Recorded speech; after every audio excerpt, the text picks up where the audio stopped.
Hello, everybody, and welcome to Kusogrande Live at AGDQ 2025. I am Brosencha, so you know Kusogrande is a bad video game tournament. We are actually in the brackets of the main tournament over on my channel. It is happening during the weekends, not next weekend, but the weekend after is when we're really gonna start getting into the final part of the tournament. It's been fantastic so far, and I've seen a few people here who are playing in it. We also have a few people in the tournament here live at GDQ who have never participated in this tournament before, and it's been a lot of fun. NPC, though, hello. Hello. NPC is the GM for today. Of course, NPC lives. You won. Was it the GDQ Invitational that you won? And Kusogrande too. And Kusogrande too. So you've been a two-time champion and current GM, which is great because now you don't have to play. But I want to learn about new bag video games. Well, I mean, yeah, you can.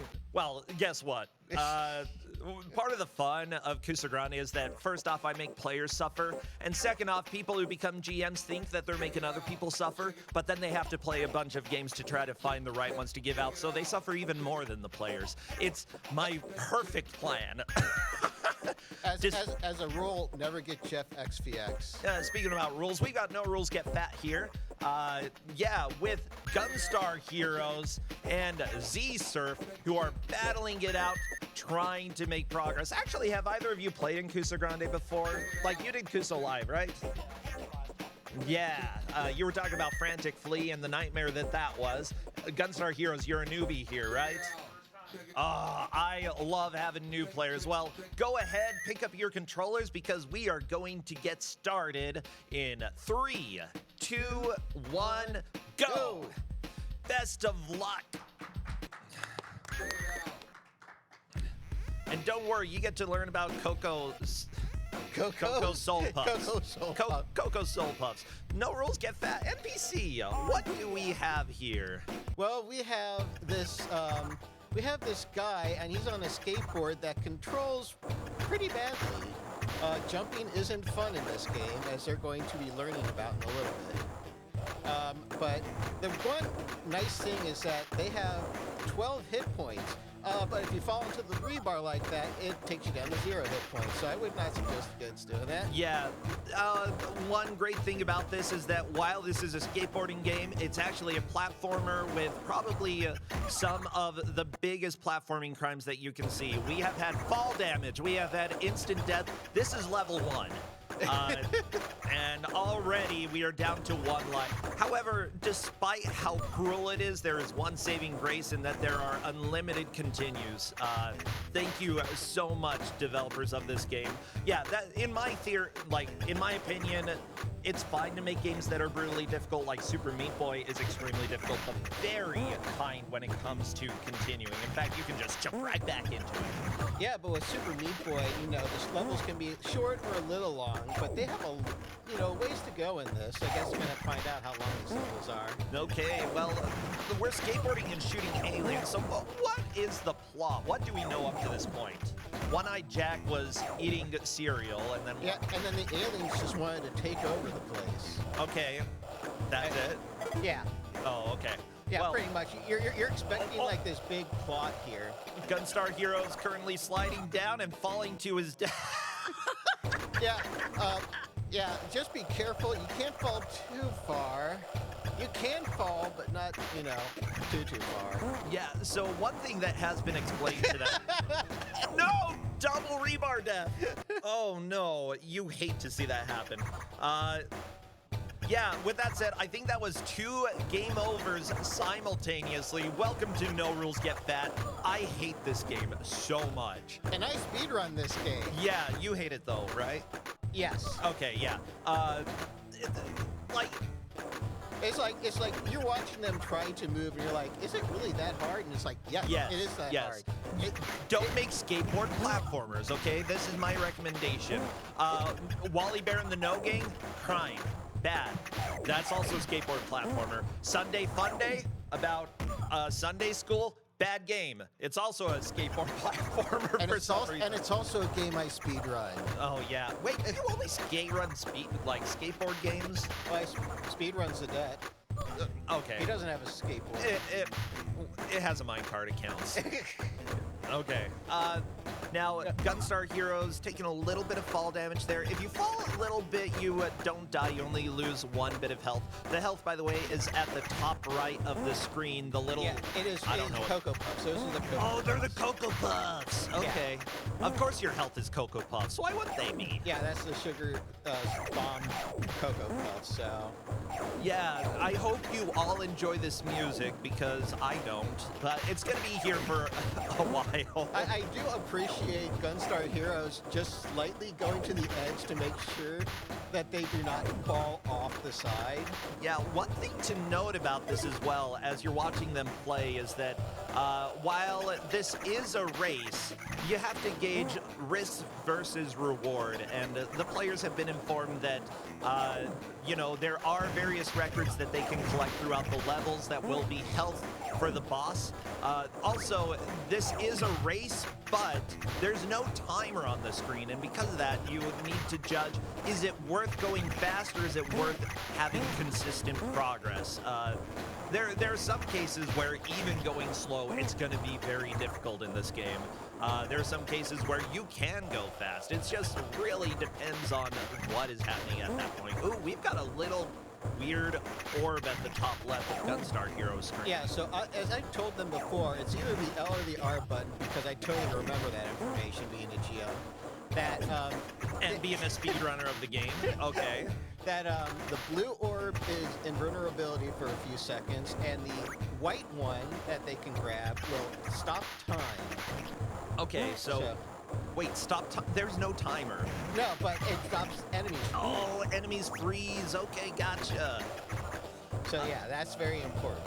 Yeah, with that said, there are a few things that I really enjoy about this game. First off, like the visual stylization, you know, everything is very distinct, very recognizable. You know, you can tell what things are. For a handheld platformer, that sometimes is a little hard. Uh-oh. Good luck, Gunstar Heroes. Yeah, this is going to be a fun. Let's see if they can do it. Yep. Oh, you got out. That's hard. I'm not even kidding you. Yeah, like I said, trying to control with this skateboard is not the easiest thing. Because you've seen them being on the very edge and they'll just slip off, which makes the beginning part very evil.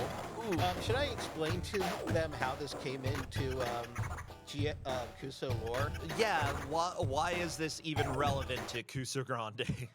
Well, the mystery tournament people banned this game at one point because it was so bad that when they played it, nobody could make any progress whatsoever.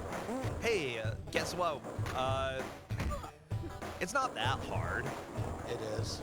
Okay, like, it's playable. It was so much so that I actually re-challenged them to play this game again, and one of them actually does a speed run of it now. Oh, are you? Ooh, who? Some girl. Some girl, yeah. Honestly, Mystery Tournament is happening right now while we're at GDQ. I fully recommend, like, I love to support other tournaments. I believe they're going to have their finals on the GDQ channel as well. You know, after AGDQ is over this year, keep your eyes open. You may see their finals going on over there. It'll be a lot of fun. Another game over by Z-Surf, not a surprise. Game overs happen. The first half of the Kusogrande match, you are usually trying to learn what the game wants from you. And this game is very cruel.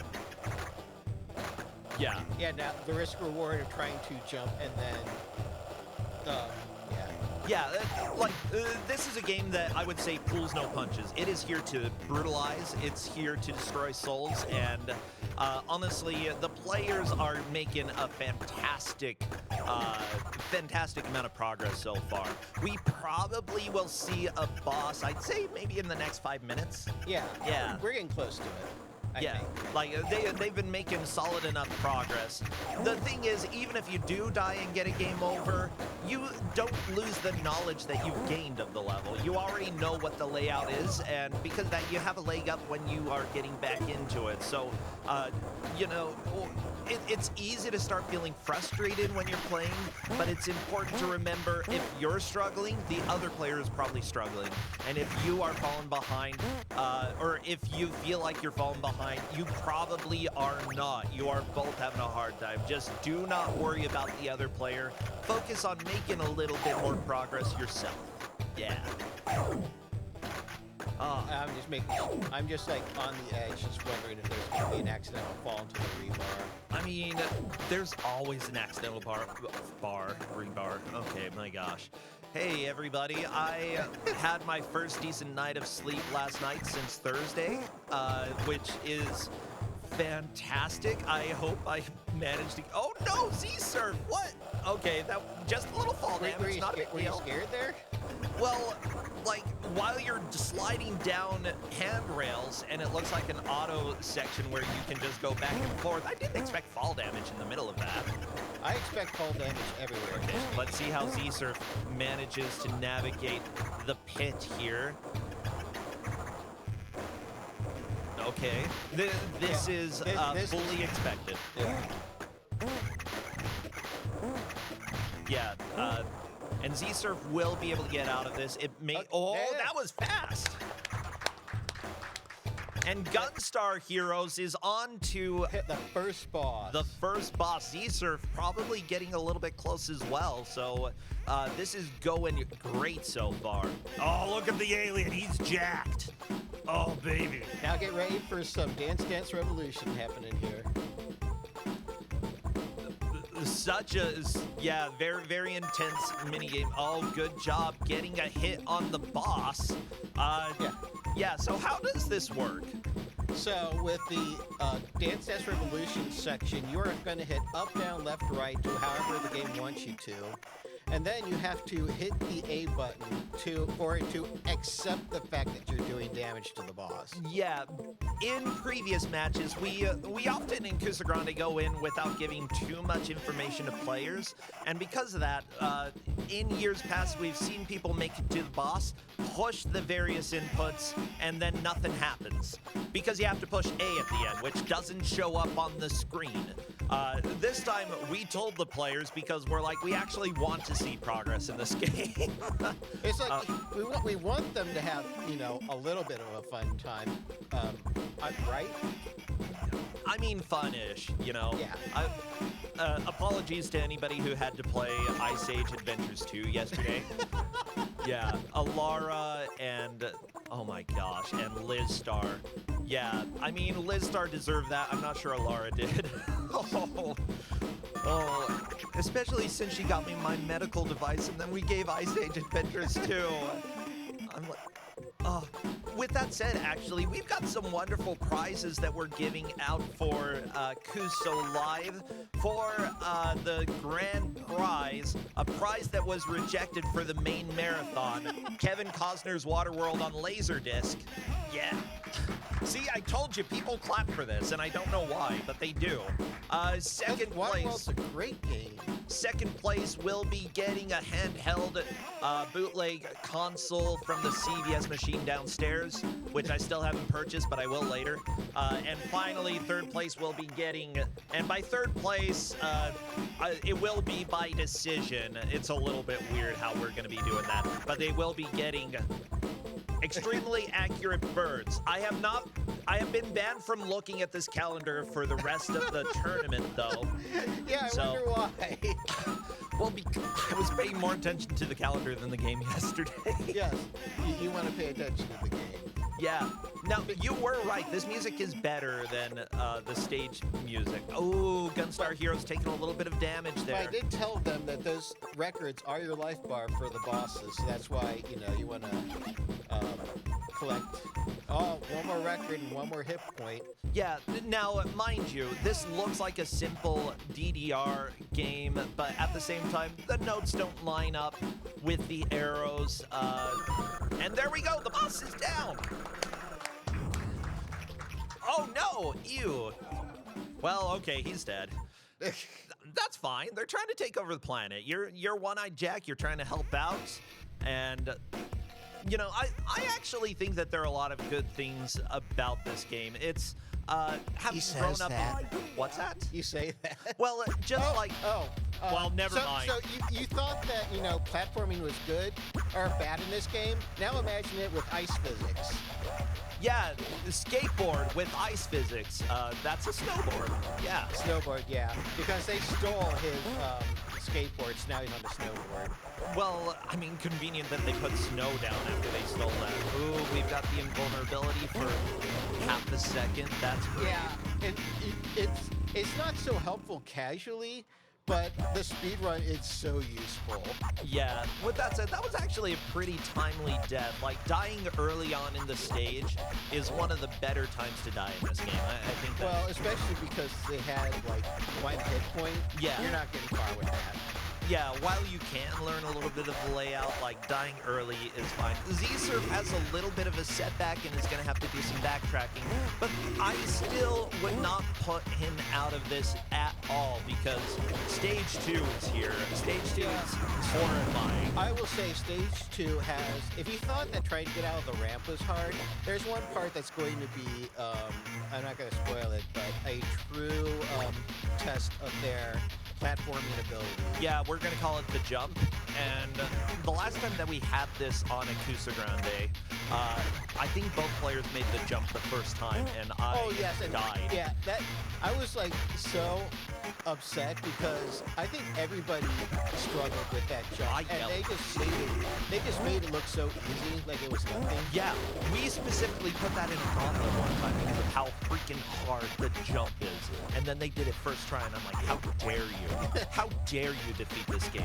One-Eyed Jack, you know, is fantastic, but he shouldn't be that good. Yeah, Gunstar Heroes taking it slow, and I think that's generally a good idea. You have a decent amount of health, but at the same time, these levels are long. You know, taking extra damage throughout is going to accumulate and cause problems as you go on. You know, you want to be able to finish a level if at all possible, so I think it's actually a smart move to go slow. Yeah, with this, you want to make sure, because you never know what kind of platforming you're going to, come up against.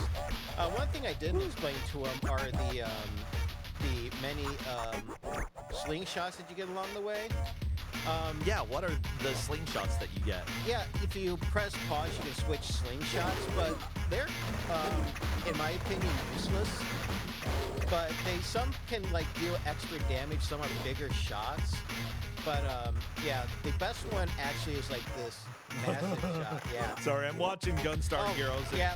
Oh, my gosh. Okay, this is the experience. This isn't the hardest part, but this is the experience. So, yeah. Oh, yeah, this is why we're probably going to see Stage 2 for a long time. I think that we'll see Stage 3 and maybe even Stage 4. No, we're not seeing Stage 4. Fine, whatever. We're not going to see Stage 4. What? Whoa, Z-Surf got through that without even going back. You can just... No, because Stage 3 has the jump too. And... Oh, yeah, no, I was talking about Z-Surf went down into the pit and came right out without even backtracking. That was really smooth. I don't know how he did it. They're getting really good at the game. I mean, yeah, they're doing fantastic so far. This game is a control nightmare. Like, but yeah, let me try to say things that I like about this NPC. I like the way that it looks. Especially for a GBA, you're going to see everything stand out. I like that it bucks a lot of the trends of platformers and such from the time. At the same time, it's going off of some popular, things that were kind of popular and rebellious back for kids at that time, and it actually has some characters that break a lot of typical stereotypes that you had in platformers from the time. So, and also representation, One-Eyed Jack is missing an eye. How often do we have people who,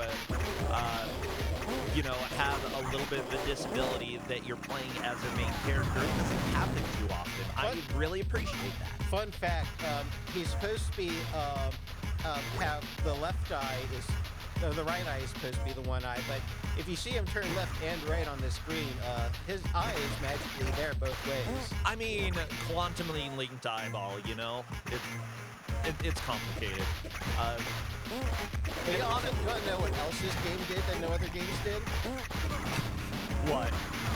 When you purchased the game, it came with a nice little mini skateboard. Oh, are you serious? Yeah. Okay, I want to buy this game. I want a little skateboard. I'll give the game to somebody else, but I want the skateboard. I just want to play with it. Well, I believe that our next two players are here, actually, Ziria and Jazzy. So if you would like, an NPC, feel free to assist them real quick. And I will continue doing commentary as they chat briefly. So we are still in the first match of the day in round one, Gunstar Heroes versus Z-Surf. Both of them did pretty dang well in qualifiers, and it's been a lot of fun to see how they're doing here. Okay, I would call it a polar bear, but it's green. The green polar bear, the Jello bear, I don't know. Okay, the state dessert of Utah is green Jello. I just want you to know that. Fun fact, Utah is weird. Yeah. But yeah, apparently we like green Jello. Usually with carrots in it. I don't like that, but yeah. Okay, thank you, Tech, for giving me the look. Yeah, you can censor that later on in the VOD because it honestly is a crime of a dessert. Please do not eat green Jello with carrots in it. It's weird. But that's just Utah things. Oh, Gunstar Heroes taking a little bit of fall damage, but getting an extra life. And I believe that you have found a little bit of a loop in there, actually, with getting that extra life over and over. Z-Surf starting downtown again. I still do not consider Z-Surf out of this at all because of how difficult Stage 2 is. And every time that you're playing this, you are making more progress. I feel like you are learning how this game controls. Honestly, there are a couple players in the main tournament who I see take a little bit longer in the first half to get the hang of it, and then in the second half, they have a huge comeback. Reign of Soten, who has done speed runs at GDQ before, is one of those people who takes longer in the first half, and then in the second half blows it away. It really is just individual ways of approaching games, so never consider anybody out of it. Yeah. Okay, it does look like things are figured out for the next match. Fantastic. Okay, Gunstar Heroes getting a little extra health. Uh-oh. Uh-oh. Yeah. Are we here? Yeah, we're here. Okay. Well, let's see how this goes. Everybody, welcome to your worst nightmares, which is this section. Yeah. So, ice physics and platforming work so well. It's so bad. It's so... Okay. No, this is what we expect. This is fully expected. We're laughing with you, by the way, because, like I said, I've speedrun this game. I have to make that jump, and it doesn't work. No, like... Oh my gosh! That's fine. Yes. I fully expect a death or 2 or 5 here. We've had people game over on this jump alone. Like, it is how things go in this game. Now, Gunstar Heroes actually found a really nice exploit earlier, which was getting lives respawn each time. So yeah. If you do die, you could collect an extra life. However, Gunstar Heroes is past that point, and so no longer has the checkpoint with the extra life. Hey. Oh! Okay, we're not fully out of the woods yet. Well, yeah. Yeah, there are still nightmares to come in this level, but that jump is ridiculously hard. And if Gunstar Heroes has to play through this level again, we will see the jump some more. The biggest thing, if you pass a nightmarish part, you really don't want to go back and play it too much. But it probably will happen, I gotta be honest. I feel confidence in this. I feel realistic in this. Yeah. Yeah, I'm just trying to... I know this game. I know no rules get fat. It's difficult. I definitely know this game. Ooh, okay, one-eyed Jack getting They are pelted a little bit. Yeah, Z-Surf has 4 lives, by the way. I've got confidence Z-Surf is going to finish level 1 in this set of lives. If I know, now that I say that, I have cursed you. I do not believe in jinxes unless they can hear me, in which case, I fully believe that I have jinxed you. Good luck, Z-Surf. Yeah, if you want to put earplugs in, by all means, go for it. You don't have to listen to us. So that one record, sometimes you can try and grab it, and you might die trying to grab it. Oh, the one near Gunstar Heroes? Yeah, the one that Gunstar Heroes was trying to do. Oh, new trick, though, board whack attack. Yep, and I do not know how to do a board whack attack, so... But you've got it. It's okay, you've got a skeleton, too. That's cool. I mean, it is yeah, an attack, so that's pretty much, you know, the clue there. Why am I Googling board whack attack and nothing else? I don't know. Okay. It's like, why are you looking up, Rosentia? What am I looking up? It's stuff about this game. Okay. Like, I like doing a little bit of research mid-match, you know? It's good to learn information. Okay, does the internet say anything about a board whack attack? Nope. Nope. Cool. Okay. But this game was made, came out in 2001, and it was made by the developer Flying Tiger Development. I've never actually heard of this company. Oh my gosh! There we go, Gunstar Heroes on to the second boss here. Again, Z-Surf by no means is out of it. With 5 extra lives, I believe they're going to beat level 1 in just a bit. The boss is not too hard. What is this alien? Yeah, it's an alien snowman. He got fingers. I just, he grabbed your record. Watch out. Yeah, that's why you have to be careful. And because the arrows are getting closer, and now that we have L and R in the mix too. Oh yeah, like. Plus, I think that anytime that you, anytime that you make a mistake in this rhythm section, you do lose a hit point. It's very easy to mess things up, as you can tell.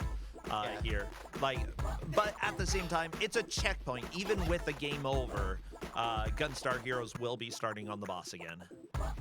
With all 10 records, so yeah. Yeah, all 10 records. That honestly will make it a lot easier during the next attempt as well, if Gunstar Heroes is not able to beat the boss. But still, 4 health left. I think it's very doable. Oh, how dare you, you bad alien. Stop it. Okay, Z-Surf running into a wall. Was that damage, running into an invisible wall? You can take damage just slamming yourself into a wall, yes. You shouldn't take damage running into invisible walls, okay? That's a crime. Bad. You want to run into that wall and see how much it hurts? I mean, Z-Surf just did. Yeah, it was 1 point of damage. Hey! Hey! There we go, on to the first boss. Yeah, and if Z-Surf can manage to get through the next level relatively quickly, they'll be right back into this. It's not going to be too much of a challenge there. Gunstar Heroes really struggling with this second boss fight, which honestly is a check to make sure, hey, do you know how this actually works? And it's stupid. Like, it looks like a rhythm game, but it's not. It's just... Yeah, with rhythm games, you would think rhythm. But there is no rhythm to any of these arrows. Yeah, they do not line up with the music. And in fact, if you try to listen to the music and do this, it makes things harder. Yeah. There's so many rhythm games and video games that just do not work very well. And this is pretty blatant. Oh, there we go. We got a hit. Yes. Okay, let's see if Z-Surf can land a hit here. There we go. Bam. Both of them figuring this out. Good, good, good. Well, what were you going to say? I was just thinking about something that I couldn't think about what I was going to say. Nah, gotcha. But yeah, we're kind of in like the middle period of watching them try to battle these. And it's not going to get any easier either because, you know, these are the earlier bosses. Oh, yeah. I do see that the developer for this game did at least one of the ports, or published one of the ports for Bad Dudes, which I love. That's version. You got me curious now. Let me go and take a look. NPC wonders which version. La la la la. Yeah. How many versions are there anyway? There are so many. Yeah, there are so many versions. Okay, let me go ahead and click on 15 different things about a game that's not even this one that we're watching. No, I'm just giving you a hard time. I mean, Bad Dudes is on the NES is on the line of a bad game. I love Bad Dudes. It says the Amiga and the DOS version. Interesting. Possibly. Okay, cool. Amiga has so many good things on it. They did the Three Stooges? Yeah, it seems like they worked on a lot of ports, but not necessarily making their own games, but helped with publishing. This is one that they developed, and in fact, they wouldn't go and work on another game for 8 years after No Rules Get Fat. I guess it just wasn't the, breakout hit. Oh, it was fine. No, okay, it wasn't fine. So I see one of the people who worked on No Rules Get Fat as the producer was actually production support on what is this system? Sonic the Hedgehog 2008 for the DIDG? What the crap is it? What is it? What is that? I am looking that up right now. What the heck is a Dig? What's a Dig? There are 2 video games on Dig. What? Okay. The Leapfrog Dig. The Leapfrog. Okay, so there you go. If you played Sonic the Hedgehog on the Leapfrog, the guy who produced this did support for that, so that's pretty cool, I guess. Good job. Its library consisted mostly of educational software aimed for children based on licensed properties such as those from Disney, Nickelodeon, and Marvel. Ooh, The more you know. Yeah.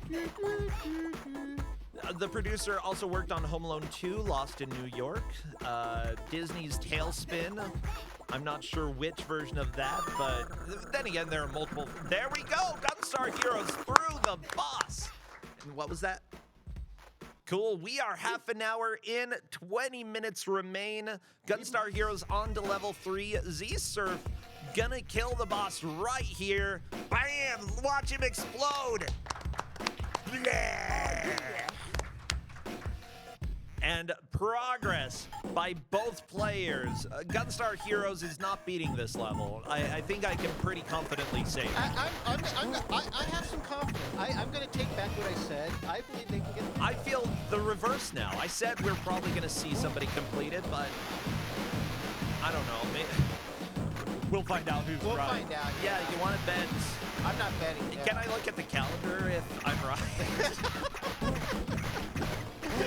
Well, that would be between breaks, so technically, yes, you can look at the calendar. Okay. With that said, we've got... I love the mice. They're actually kind of cute.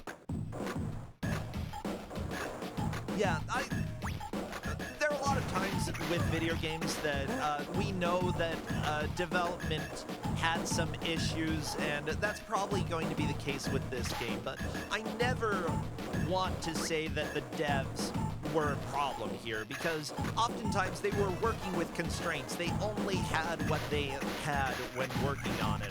Oftentimes, I blame management for forcing specific deadlines, for forcing specific things into games. Oftentimes, the developers did everything that they could. QA did everything that they could to say, hey, this doesn't work, you gotta fix it. And management's like, nope, not time. Gotta put it out the door, get it done. So I never, like, developers if you worked on this, it is a flawed game, but that is fine. You put your heart into making something, and you did everything that you could, and I love you for it. Thank you so much for making these games. And honestly, you know, this is... Well, okay. Running into the ticket booth and taking damage. Where do you even go from here? Down? Down, yeah. But Yeah. if you go down the wrong way, then... And this is another problem with the game, not being able to see where you're going or where you have to go. Okay, we've got steam pipes, steam very Yeah. hot. One-Eyed Jack doesn't like steam. Yeah, the Steam hitbox is questionable. Now Z-Surf doing some jumps that you can barely see where you're supposed to go. The camera doesn't quite follow you And correctly. yeah, that's and, why going slow in this is, you know, suggestible. And again, I fully believe that people working on this, testing it, were like, you know, this part's a problem, you know, because we can't see where we're jumping. And oftentimes they just weren't given the time to adequately adjust to make a camera that would fix it. So again, I do not blame development. Like, this game runs pretty well. There's like no lag in the game, as far as I'm aware. No. It's actually got some neat ideas, you know, with the subway. It's not as linear as other levels. We have a little bit of a maze structure going into it. You know, I appreciate the creativity. It's not super well executed, and that's fine. Like, you know, oh no, One-Eyed Jack is dead again. Oh no. I just remembered that I tried to do a rap to this and it did not work out. Gee, I wonder what that rap could be. I'm not talking about that. We're moving I on. think I can find this. Shut up! And no, shut up, NBC! How many views does it have on your channel? No. No. You're the one that brought it up. I know, but I just have to talk about what appears in my brain. That's how commentary works. It comes to your brain, you say it, and then you regret everything. Okay, Gunstar Heroes found a portal? Yeah, to take them to a next area of this. Okay, is that from the aliens? Did the aliens put the portal there? I assume so. I assume so. Okay. Well, that's nice of them. They also put alien bats in. It's like they're like... These aliens are not very creative. They just saw biology and they're like, we're gonna make aliens that look exactly like those except green. What is this, like a Simpsons game? I swear they did that in Space Mutants. Oh yeah, but they made it worse in Space Mutants. Yeah, this is better than a Bart Simpson Space Mutants game. I can say that much. Oh, okay. Good jumps. Gunstar Hero getting through. Z-Surf actually making a decent amount of progress, and with 3 extra lives, like, we could see a boss in just, in not too long. You know, I do think we have the jump coming up soon, though. Yeah, jump is coming up. So. Yeah, that is going to be where we really test Z-Surf's skills. If Z-Surf can get through there, then I think we've got a race on our hands. Okay, Gunstar Heroes avoiding the electricity. Why do so many games have electricity in the railroad station? Like, this isn't how trains work. Well, I mean, some trains, okay. Well, some trains are electric, sure, they do have an electric rail. Just don't step on that part of the rail, okay? It's not that hard. Avoid it. Oh, and avoid aliens, too. Aliens with slingshots. Hate those guys. Well, how often do you come across that? How often do I come across electrified rails? Never. Yeah. Oh, Z-Surf dying to some of the jumps there. I don't think this is quite the jump, but still. No, it's the pre-jump jump. The pre-jump jump. Okay, good to know. That trash can has problems. That was a very crumpled up trash can. Oh, the cute little mouse. I love him. Okay. Z-Surf C-Surf is like, I got crushed there. I don't want to get crushed again. Yeah, honestly, slow and steady, even if you feel like you are a little bit behind, it's still better to go a little bit slower. One risky thing about this is that a lot of the times when you make a jump and you feel like it's close, you want to push back in order to adjust, but sometimes that just slides your hitbox enough that you fall off where you thought you were going to fall off. Yeah. Adjusting is actually worse than just continuing on. Yeah, you've seen these players struggling a little bit, and that's not them. That's the game. Okay. Z-Surf getting the extra life and a little damage, but it's an extra life. Better to do that and take the hit than risk anything else. Okay, Gunstar Heroes currently in the skateboarding maze. This music is a 5-second loop. Ah, the Yeti! By the way, the Yeti has wonderful t-shirts at GDQ, and he's also sided with the aliens. Oh no! Bad Yeti. Ah. Their shirts are great though. I know the Urban Yeti wouldn't stand up. Oh my gosh, Urban. Oh, someone made one of the people here at GDQ made a drawing of my reaction to the Urban Yeti. I've got it sitting somewhere. Where did I even leave it? My ADHD has been special here. Uh-oh, Gunstar Heroes onto jumps. Never mind. Well, okay.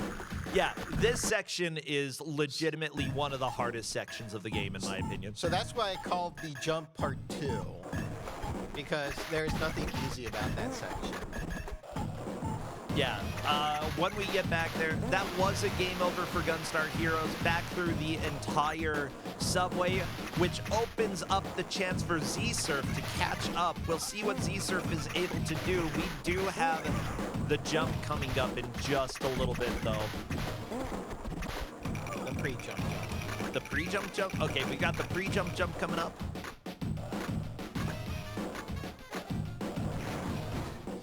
Yeah, I'm just... Yeah, yes. Extra life. That's what I'm talking about. Good. Just get to the checkpoint. Where is the checkpoint? It needs more checkpoints. Oh my gosh. Bad aliens. Stop it. Okay, good. Z-Surf getting through those enemies. Still not much health, and we've got the Yeti here. Very angry. Using invincibility, unfortunately. Did you die while invincible? How? Hey everybody, turns out this is a bad video game tournament, and invincibility may or may not work in these video games. I'm kind of... Yeah. I'm really interested. Why did that kill you? Because no rolls get fat. Yeah. Okay.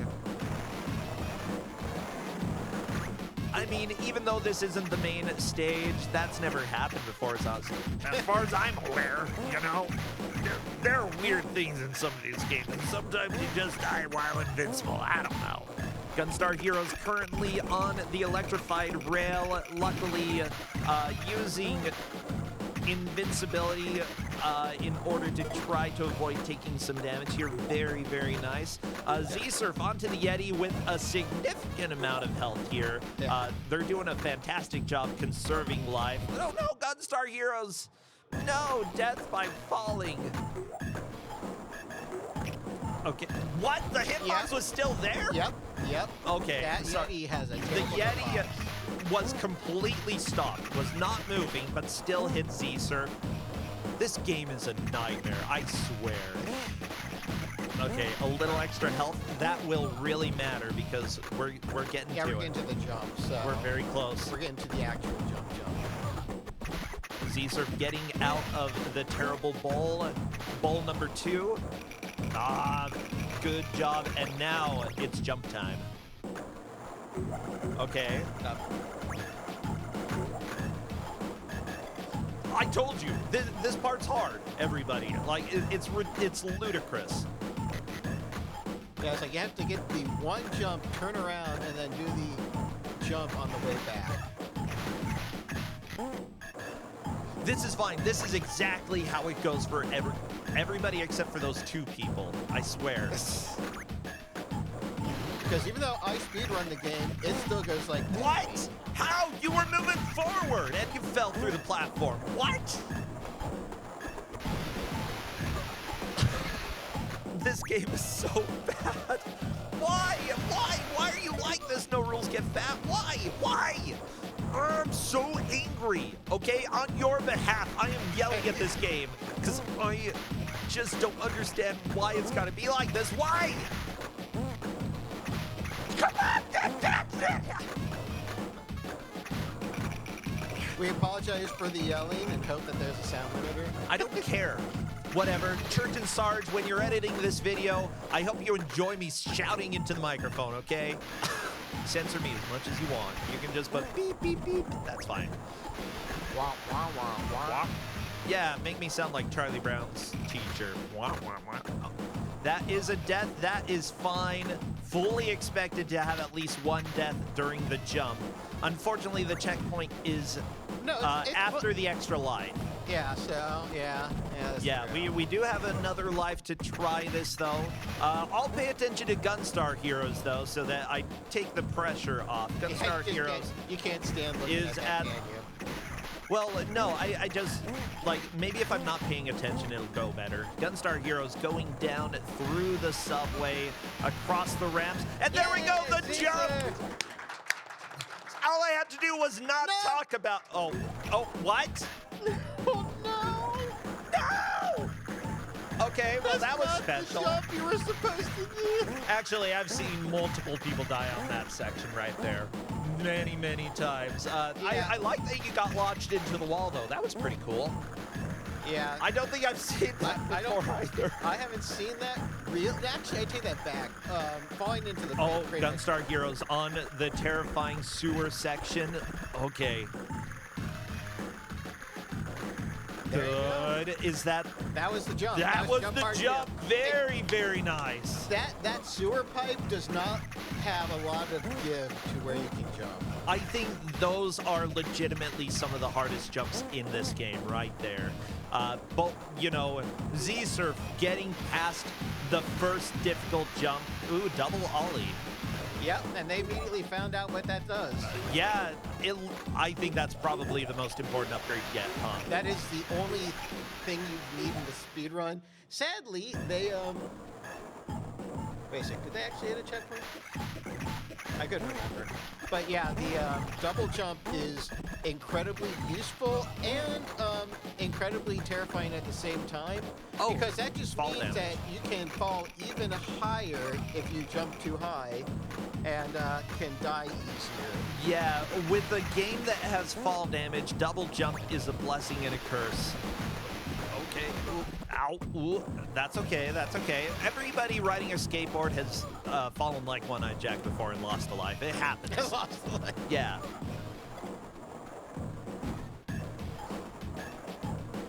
Ooh, Z-Surf got the extra life. It still is worth taking a hit point of damage, and with this much health, I think Z-Surf might be able to get to the jump again.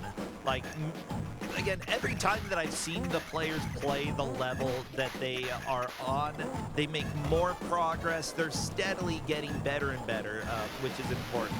We have 5 minutes left in this match. Even though it looks like Gunstar Heroes has made enough progress to likely take the victory here, it's never over till it's over, and we have seen weird wrong warps in video games. We have seen incredible comebacks. You never know what's going to happen. How was that a death? Because he smacked into the wall. Is that an instant death? No, but hey, I only had one hit. Oh, okay, yeah. Okay, Gunstar Heroes is making sure everything is just being careful. I appreciate that. You know, with only 4 bits of health, 4 Cocoa Puffs left, you know. Puffs, yeah. Okay. Yeah, Z-Surf, that's okay.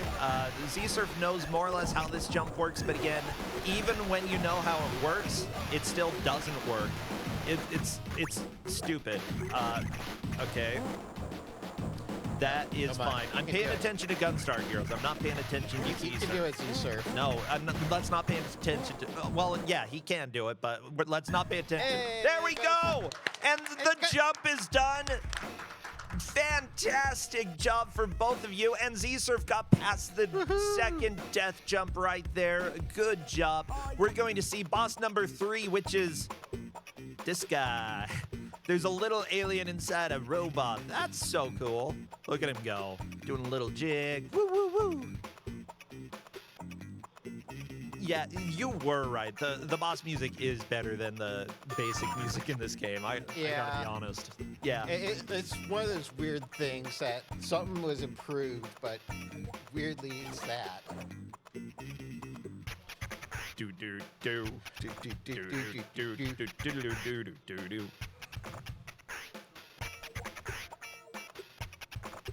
I'm just concentrating on Z-Surf. See, oh, how do you do that? I always take damage on that part. Really? Yeah, I'm gonna have to rewatch that.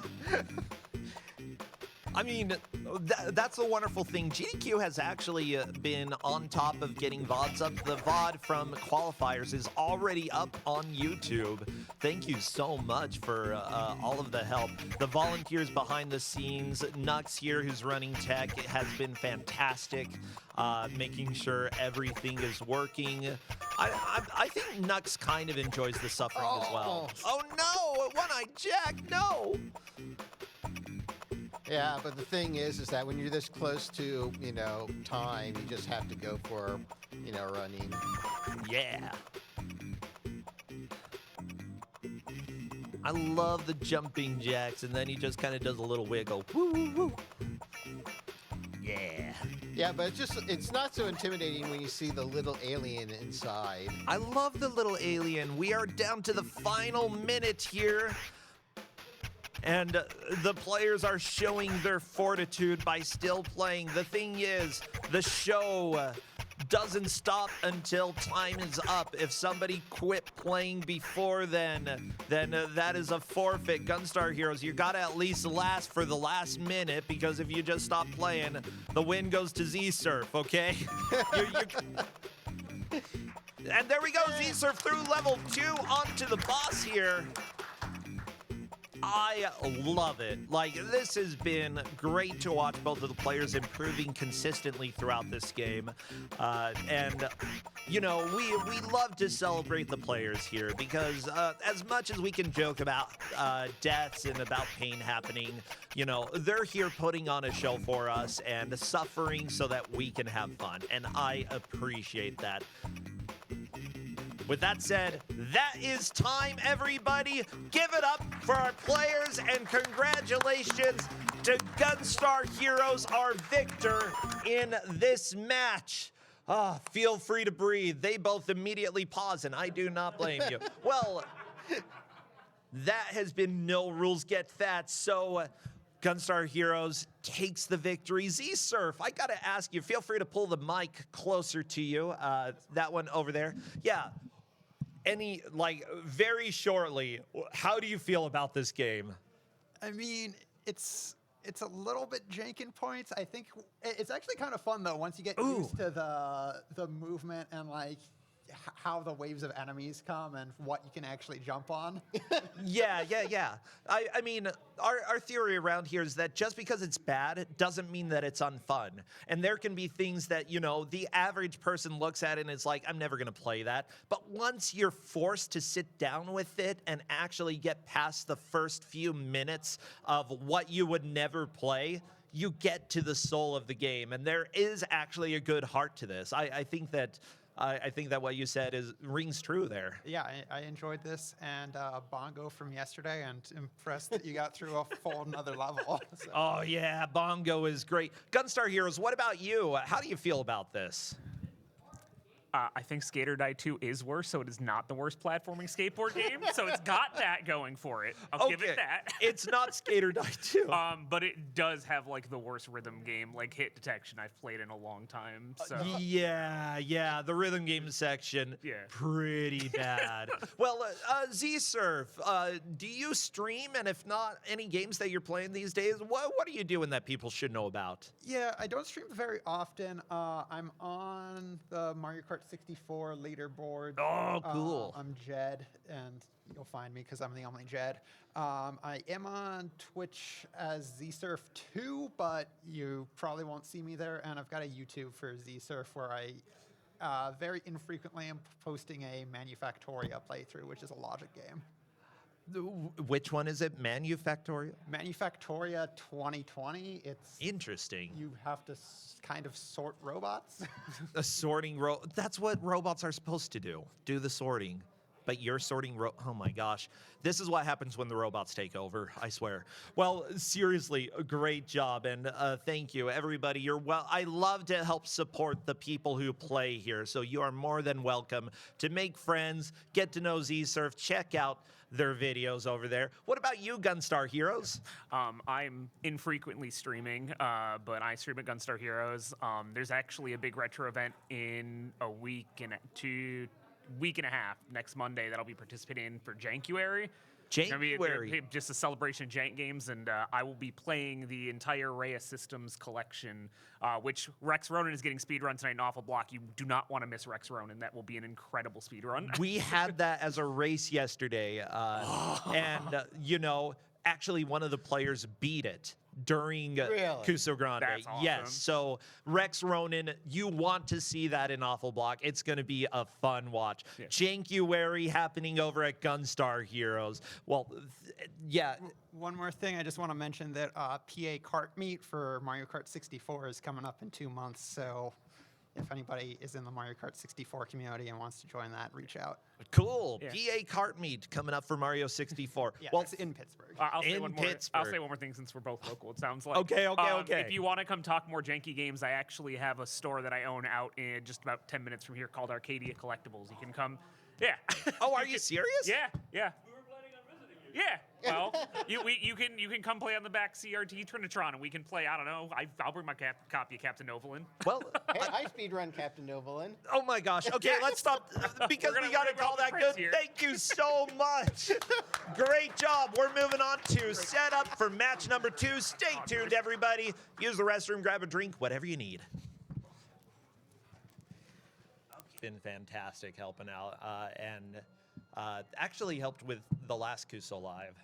And it's been great. Okay, so I'll give myself a countdown because that's what I do. Yep. 3, 2, 1.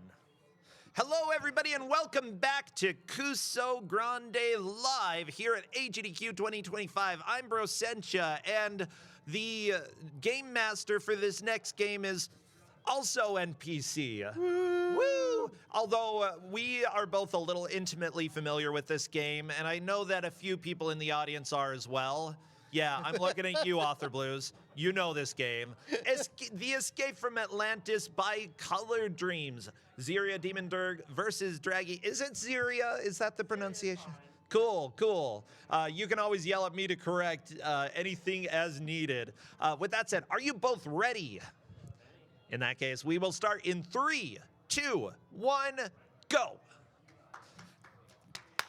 You can clap. Come on, get some hype going for the players. If they know the game, they aren't going to clap. Oh, no. They may clap. Okay, so this game is a fever dream. It's a never-released game. Ziria is currently in the underworld. Jazzy is chasing a bird and managed to get the key. Oh, cool. Yay, got the key. Yay. With that said, we are going to see this screen a lot and this underworld a lot, okay?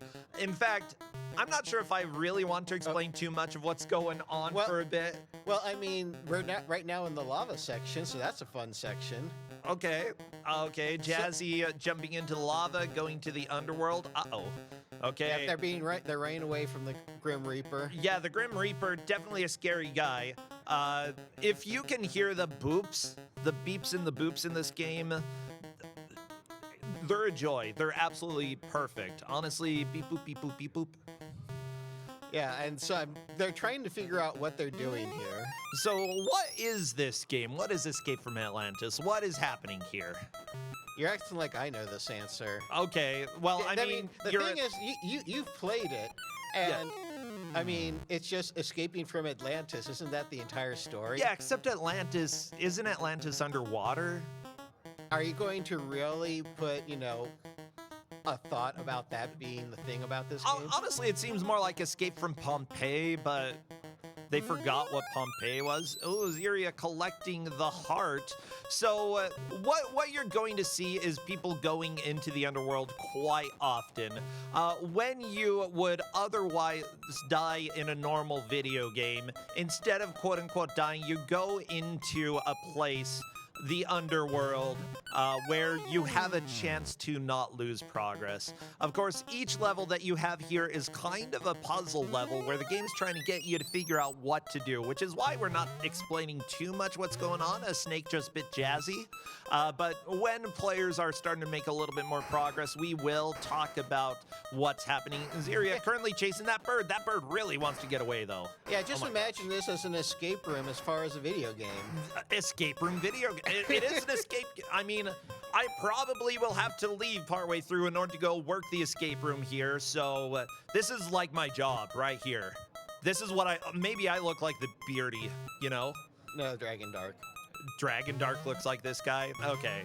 Dragon Dark, classic GDQ runner. Still is a coward for not running Wizard of Oz. Calling you out there. Okay, it's been over a decade. You gotta run it. They're both in the lava section. Yeah. And the one thing we can definitely share about the lava section is that the platforming is top tier. You really enjoy the, knowing where you can and cannot jump on the lava. So, question. I thought that touching the Grim Reaper took you to the previous section. Was I mistaken? No, that's what happens. Okay, because I saw Jazzy touch the Grim Reaper, So both of them touched the Grim Reaper and it didn't take them back a level. That is... I wonder, because there were two different versions. In that case, you guys are lucky. Okay, you have possibly the easier version, but I'm not completely sure. This is a Color Dreams game, and... we might actually see progress in this. The answer is yes, we can actually see progress. I don't know if we're going to get game completion, but we'll, hope for that. Yeah, with that said, part of my heart almost feels like, nah, we can roll with this. We can roll with it, I think. Is it? Yeah, no, we can roll with this, yes, because this level that they are on is going to be a good majority of them trying to figure out what they're supposed to be doing here. Yeah, so we're not 100% sure what the intention of the game is, since, it never was officially released. It was developed by Color Dreams, but in general, going and collecting the heart is the way that you maintain progress. Getting touched by the Grim Reaper takes you back to a previous level. It appears that in this version that we have going on here, that doesn't happen. You don't get sent back, and because of that, that will probably help them maintain progress. It may be the case that... oh my goodness. Yeah, this is the evil of this level. Yeah, the main challenge is still going to be figuring out what is going on in each of these individual levels. It's like you mainly want to try and figure out is what is the safest way I can jump around this place. Yeah, the rule number one of the game, though, is that you do not want to go to the underworld, because that means that you're not making progress. Yeah, Beardy just shouldn't die. Beardy needs to stay alive. You've got a nice looking ghost, though. I mean, that's good. Very, very pale blue. Right now they're having a date with the ghost. They're going out a few times, trying to get to know each other. Now, we didn't actually talk about the first level. There was a bird flying around that held a key, and in that, what you have to do is essentially claw at the air, try to get the key away from the bird, and then go to the locked doors, and there's a 50-50 chance of actually going through the correct door. If you go through the wrong one, guess what? You die. Well, no, you. Oh, you don't die? No. The bird comes and snatches the key away. Oh, that's right. The bird steals the key, and then you have to get it again. And then it switches to 50-50, so it could be the same door or it could be the other door. Yeah, both of them managed to get through that area pretty quickly, though. Now we're into this lava section where there are snakes appearing, and they're grabbing these things that can be thrown.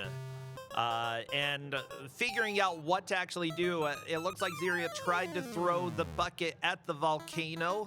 I mean, the volcano is on fire.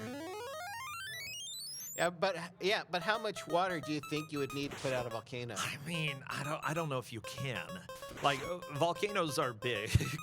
I gotta be honest. Like, It's slightly big. I mean, with this much lava, that's a lot of water. So, yeah, figuring out what to do with this water bucket is going to be their main goal here. Of course, all of these jumps that they're making are extremely frustrating because as soon as you let go of A, you go straight down. Like, I'm not sure if it's immediately the next frame that you are touching the ground. You but basically, it's you almost hold it for how immediately. far you want to jump. And then, that's why trying to make precise jumps is really hard to do. And that's why you try to find... I love the sounds.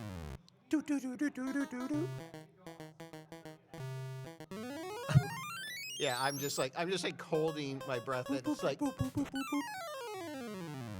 Yeah. I feel like I was too cruel picking this. No. You're never too cruel. I love never Escape from too cruel. Atlantis. No, hurt me plenty. Come on, that was a difficulty in Doom, you know? That's the difficulty I want right now. Okay. With that said, I'm kind of a fan of not having to deal too much with the underworld because generally you need to collect the heart in order to stop from making progress. But the heart warps around. It's very annoying to actually get. Just having the Grim Reaper take you back might actually, help us actually see some progress in this game.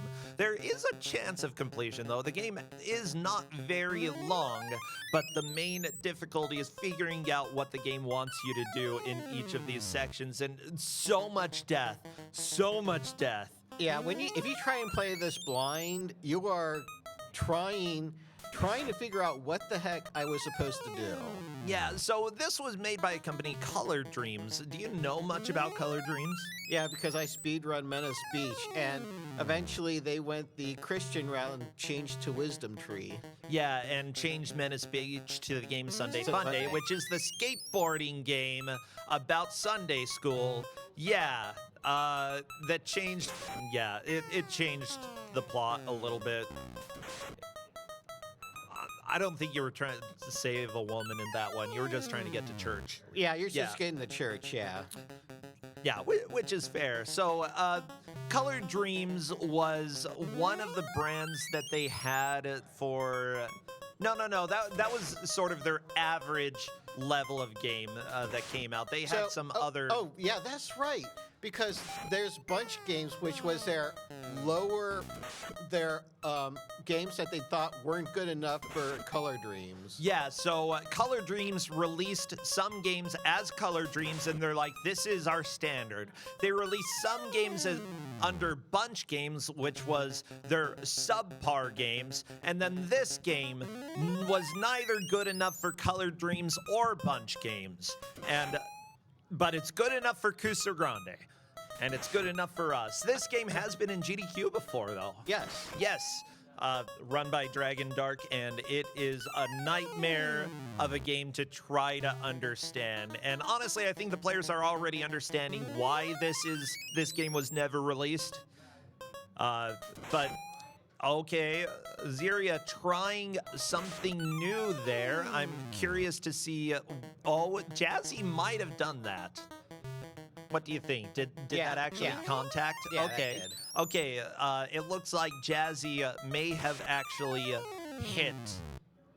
correctly. We Yeah, will but need to see. I think both of them have done it so that we can actually talk about it. a little Okay, bit. so yeah, with this water bucket, it seems like, yeah, maybe you need to put out the lava, but there's so much lava, that's not going to happen. What you have to do is get the water bucket and throw it and hit a certain number of fire snakes that appear. Once you have done that, it will move on to the next section here. The difficulty is knowing exactly where the fire snakes will appear. And the small hitbox that is the fire snake. Yeah, the hitbox is a bit of a nightmare. I also think that the audience is a little bit dumbfounded as well because, like, there's neither groans nor cheering because they don't know what's going on. I do Okay. think we I think Jazzy got another one there. Or didn't. I'm not completely sure. Whenever you throw the bucket, though, you have to go and find the bucket again. And unfortunately, at least in the main version that's out there of this game, whenever you go into the underworld, it resets all of the progress that you have in a section. You know, it. Oh wait, Ziria is Yeah. onto the spring snakes. Uh-oh, watch out. And now we've got a watering can. Aw, cute. I think I remember Author Blues calling it the elephant bucket. The elephant bucket. It kind of looks like an elephant. No, it's like you're gonna go water flowers. Okay, Jazzy got another, I think, maybe hit the snake. It's complicated. I don't exactly know. complicated. We've got P and some numbers up at the top left, and we've got B and some numbers at the top right. Do you know what any of those mean? Points? Question mark. Points and boints. Okay. Points and bonus, because I do believe you do get a bonus for beating the level. Ah, okay. I'm just saying points and boints, you know? They sometimes can be used to see how much progress you have been making in an individual section. Okay, Ziria tried to water the snake, but unfortunately was not lined up and will be collecting the elephant can again. There we go. I like that the can doesn't turn the correct direction when you're walking to the left. It just stays facing right. Okay. Oh, Coily got you. No! Whenever I think of those snakes, I think of that one episode. I don't know if it was Rift Tracks or Mystery Science Theater where they had spring fever. Do you remember that? No, I don't. Yeah, essentially there was a guy named Coily, and this guy's like, I wish there were no springs. And then Coily showed up and was like, ha ha ha ha, no springs, ha ha ha ha. And got rid of all the springs in the world, which ruined this guy's day because nothing was working. And then he was like, oh, wow, springs really are important. Oh my gosh, educational video. Oh, Yeah. educational. Because I was like, is this something you discovered while watching Neil Green movies? It was weird spring propaganda. I don't know. But yeah, well, welcome to the strange, like, black and white infotainment. Not even edutainment. It didn't educate me about springs.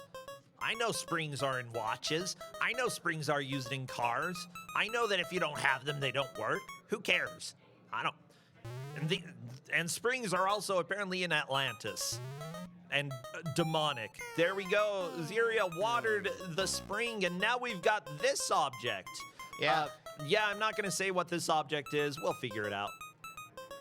Well, they'll figure it out. We already know. Yeah. I mean, the audience is looking. They're like, what could this be? Okay. Oh, no. Got hit by the rock. That's okay. Back to the underworld. Jazzy is onto the springs.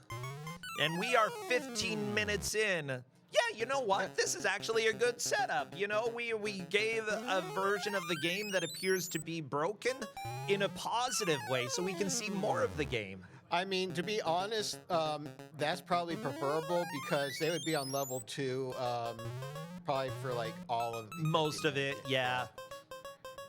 I have seen people beat this like in a relatively short amount of times, but it's very rare just because the jumping takes so much getting used to. The movement is weird. The sound effects make you think that you're having a headache. It's beautiful. It's the best mess, the best kind of mess that I can imagine. Just getting hit by those rocks. No.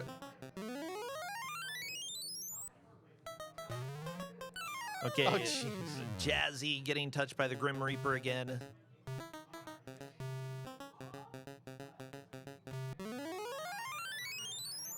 It's like they're just having to deal with the Grim Reaper right now. And I mean, we are all grappling with the Grim Reaper. He is kind of a butt.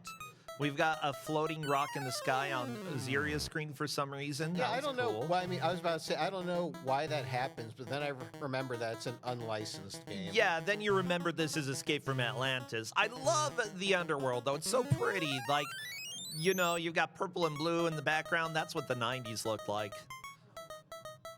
Okay, yeah, we've still got the rock in the air. Oh, rock is... I don't know. Man, it seems like homing missile rocks at this point. Oh, well, I mean, this game is aggressive. It wants you dead. The Grim Reaper loves you. He just wants a good smooch. Oh, no! Oh, that rock. I swear, the Grim Reaper is loving all this attention that you're giving them. Yeah, you know, usually you try to run away from the Grim Reaper, but in this specific version, not working. Zeria lifted the thingy and kind of moved weird, and then it disappeared. So she's gonna have to figure out what does that mean. Oh no, the rocks to the face! They're just no! getting bodied by all the rocks. Yeah, this face spouting rot is really, really rude. Jazzy, meanwhile, still trying to water all of the snakes. Unfortunately, that was too far away. Jazzy will have to judge. Is the elephant can to the left or to the right? In general, it spawns off screen, so you know for a fact if you're all the way to the right, it will spawn to the left. If you're all the way to the left, it will spawn to the right. Otherwise, it's rough. Ooh, Zeria trying that out. Didn't quite work. Okay, the rock's coming after her, but she's able to There's a lot go of- see the Grim Reaper again. Good. He's our best friend, okay? Our Honestly, best friend, best buddies. Yeah, honestly, I like the fella. Okay. When we're Just not trying to do dying his in job. Atlantis, we go and check out his, cool graveyard. It's true. Now, I do know it's time for us to have the next two players. If Amazing Toaster, are you here? Okay, and Demon, RHK, are you here? Perfect. Then I would want you to come on over to this area, and our next GM, if you can come as well. And I'm gonna need to stand up for a second go ahead. and chat. Very nice. On to the next level for Zeria. You used the item to make the progress. And now we have an axe. Okay, you're axing for trouble. Okay, whatever. Yeah, no, don't do that, bro. So now we have an axe, and we have interesting hitboxes to go with this. So yeah, it's definitely trouble trying to get the or you can fall off. That also works. Yeah, this game controls in such a bad way. But yeah, I also see that Jazzy has now gotten all the little snakes watered, so they will be moving on to the next task at hand.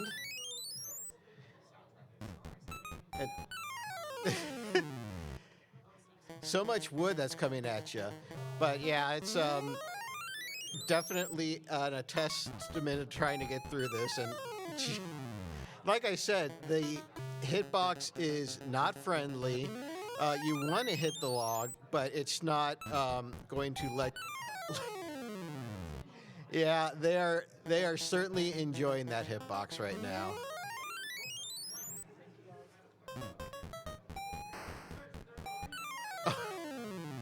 So when I learned to do the speed run of this, trying to hit the logs seemed like it took a certain finesse that took me many, many tries, and even then, it seemed forever before I got down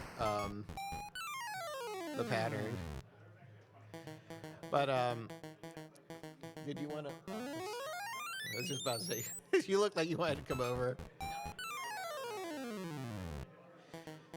So yeah, all of the death, all the time.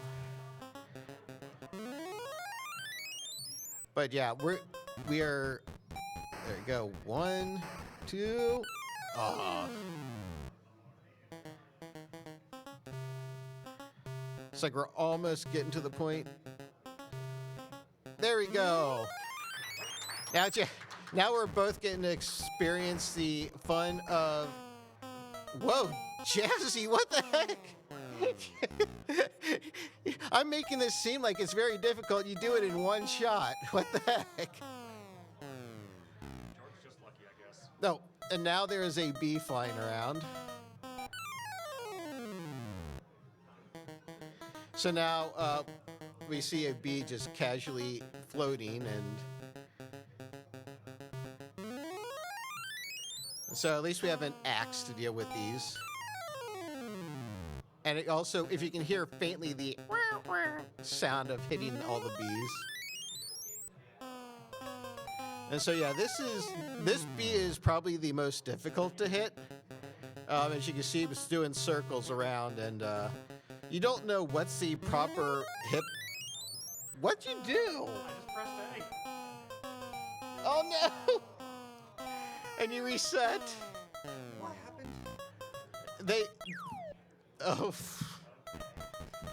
Well, they were going, and they were, they hit the logs, they hit the bees. Oh, no. And then just casually fell down and into the water and have to do it all over again. I mean, that's the thing with this. If you push up or down, you're on a bridge. No, not the bees. Oh, these bees are a little bit of a menace. Definitely a pain in the behind. Oh no.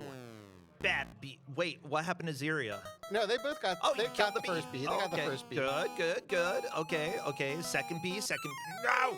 It stung you with its face. I hate It it. stung you with his face. Yeah. The most dangerous part of the bee, the face. I mean, people call them bee bites, and it's weird. Some bees do bite. Some bees do bite? I don't like that. No, I don't want bees to bite me. That's weird. I'm not a flower. Don't bite me. Ah, there we Okay. go. Jazzy taking down another bee. Ooh, look at this bird. Got a silly little beak. We'll see what Jazzy is able to do here. Oh! I'm back to do it all over again. Chopping wood, Chopping wood, chopping bees. chop the wood, chop the bees, catch the Grim Reaper, go back to bridge. Yeah, I think you're missing the rhyme there. it's too early to rhyme, okay? It's not even noon. It's too early to sing. It's too early to do anything at this point. My gosh. Yeah, we have 2 people braving it out on Escape from Atlantis. Yeah. Okay, all the bees on, Okay, Ziria, Ziria. seeing how jumping works in this. Let's see. Oh, Okay, oh, good. oh. Oh, no! Yeah, unfortunately, this game is a nightmare. We'll have to see if she's able to get through that section. Oh. Woo! Like, the thing is, this game is challenging, but not in the ways that you would expect a game to be challenging. Usually, sure, the logs rolling towards you, timing, that can be a challenge. Sure, that makes sense. But not pushing up or down is generally not a skill that you need to develop in walking on a bridge. Yeah. I mean, except maybe in Stair Quest. Oh, yeah, I haven't seen that in a while. Yeah, Stair Quest is an adventure game where the whole plot is you're trying to climb a whole bunch of stairs. And it's very similar to what King's Quest? movement where, you push right to start moving right. You push right again to stop moving right. It's incredibly precise movement, and this game occasionally feels a little bit like that. Ridiculously precise. No, Ziria, no! Oh, the wood! No! Ugh. They're all trying to figure out the bird. Yeah, as it turns out, this is a bad game. Oh, okay, okay. Yeah, the thing is, the bird does not hold you for very long. That is the tricky part here. Oh, Ziria stung by a bee again. Poor Beardy getting a lot of hives out of that. That's fine, you know. Well, at least they're learning how to chop wood. You need it. Like, seriously, if they developed, like, EpiPens at this point, that would have been very helpful. But this is Atlantis, and this was before modern medicine. That's why the bees are so dangerous.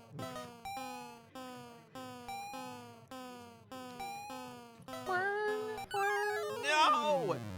Bad bee. Bad.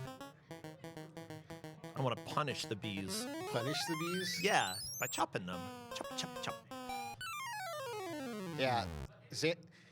They're not getting that.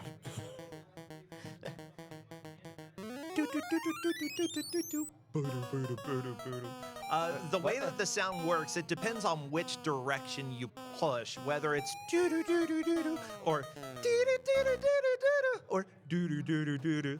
It's just the direction. It's great. Fantastic sound design for a fantastic video game. Oh no! So close, so close. Oh! Oh my gosh. They're getting there. This is intense, but you know, the fact that we have a pacifist Grim Reaper in this specific version of the game makes it much more likely for us to see some progress. I'm very happy about that. Yeah, I want them to see what other fun this game has for them. But I'm happy that we're actually out of level 2 so we can see a good more portion of this game.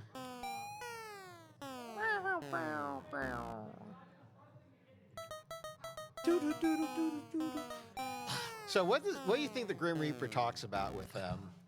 Honestly, well, I'm just trying to think if he's more like Karen from Hades, he does a lot of you know, but otherwise probably about So like Magic the Gathering. So a smooth talker. A smooth talker, yeah. He wants to know what deck you're using these days. I don't know. I don't know. Like, the Grim Reaper, he's got to be bored. He's probably into some weird, very obscure topics. Like, he wants to go talk to you about bridges. Like, yeah, do you know about the latest construction designs? It's just a slope of wood with some big logs in the water. Heck yeah. Oh, so close! And that's okay. That's okay. This is how the game goes. It's frustrating in unexpected ways. The important thing is to not get frustrated and to not get tilted. As long as you can laugh at the game and move on from there, you've got hope. Almost. Okay, so the unfortunate thing is that I think that I will have to be running away, NPC. Aw. I've got to do something called work. So, yeah, despite all my attempts to get out of it, it appears I gotta go. So, off to the escape room I go. Everybody have fun. Enjoy more Escape from Atlantis as well as the other games for today. I'll be around for Awful Block, and I'll be here tomorrow morning for Kuso Live. So, take care, friends. I'm not even playing. Come on. But you're the person that's able to keep up the lively conversation. You can talk to yourself. But then people will think I'm weird, bro. Okay, so I really badly want them to see them get across with this bird. They're getting there, but you see it. See, just flapping its wings, just enjoying the breeze, and okay. It's like right now I don't know who has gotten the furthest on the bird, but I think we're going to get there sooner rather than later. I have complete faith.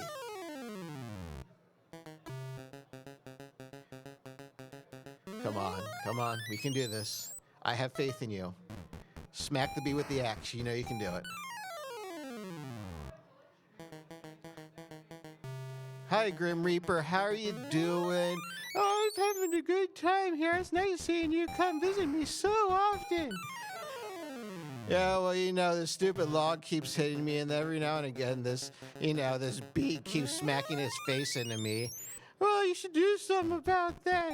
You try to hit it with the axe properly? Yeah, I don't know about that. I think this is the high quality that bro wanted me to have with this conversation. And it's like, I don't even know if I could properly do this anymore, even though we did this, I think, with Big Bad Game-a-thon, we had a Big Bad 10 a couple of times, and one of the goals was to beat this game. So we had surprisingly gotten a few new speedrunners of this game, and we all learned Escape from Atlantis, for better or for worse. I honestly do not remember how bad this bird was. But yeah, everybody seems to be enjoying it oh so much right now. And I do say that with a heavy dose of sarcasm.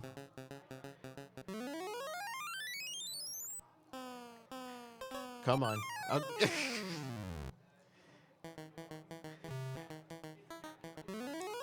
We can do this. We can get this third bee. It's ruining our lives right now, but we know we can hit it.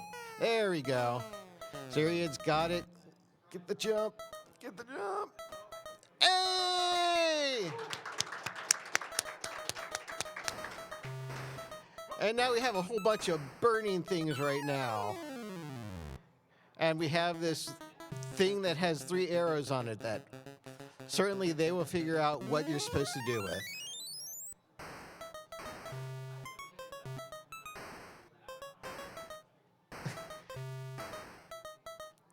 Moving it all over the place. But the lava is still, all the ash and debris just attacking them. It's so hot in Atlantis. Why is there a volcano here? And why is it destroying this area that looked so lovely and is on fire? And why is it on fire now? What did you do to Atlantis, guy? Why is it all on fire now? I'm sure he's not going to tell us. Wanted to destroy Atlantis in the first place and get the gold all for himself. I'm just making up the lore right now because I'm sure that, you know, Colors... I'm just imagining the complete lore of what Colors Dreams had in store for this guy. Because Beardy McBeardston... oh, we have a chasm right there? Okay. So let's imagine the lore of Beardy McBeardston. How did he get on Atlantis to begin with? Let's see. Did he get a plane and it's just like trying to get off Atlantis? What's going to get him off of Atlantis?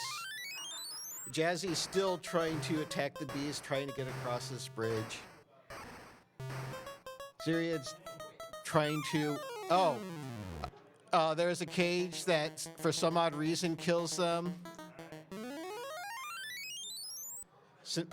The cage has reappeared. There's a pig there. Hi, pig. How you doing? Pig is chasing the Beardy McBeardston.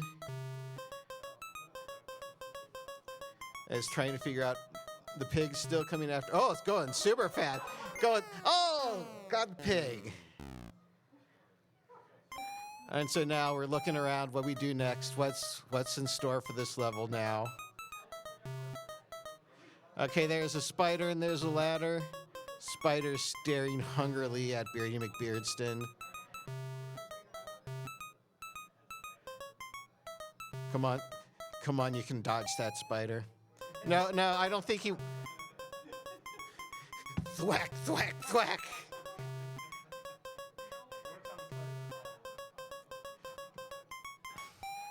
Come on. But yeah, this is an evil part because that spider really wants to talk to you. Not as much as the Grim Reaper, because the Grim Reaper loves talking to you. Hey, you come visit me again? Yeah. Stupid spider's hitting on me.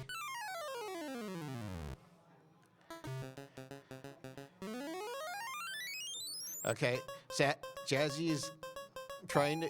Oh, Jazzy is now trying to figure out how far he can get on that before he has to jump, which hopefully they now know. Syriad's got the ladder again.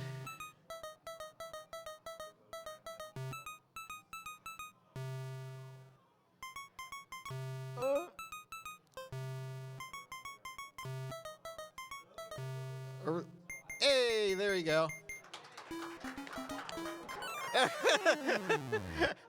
And now we have a guy throwing rocks at us.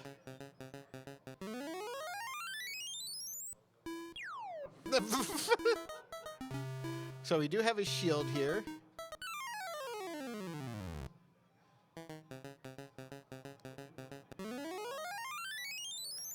And Jazzy's going at the bees again.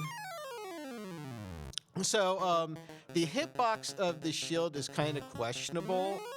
So you just have to hope it's the right direction, and yeah, it's something that you can deal with, because you think up might work, but it's really not. Might try right, and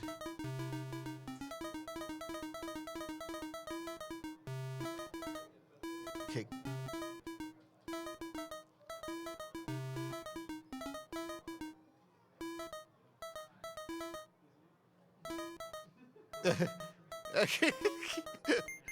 There we go. Okay, now we got the hedge maids. So let's see how they deal with the hedge. Jazzy's still going after that bee and that stupid jump. Okay, come on, Jazzy, I have faith.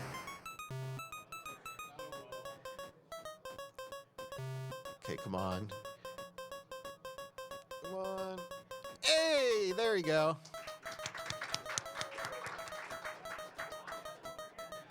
So Jazzy now has this shield that they have to figure out.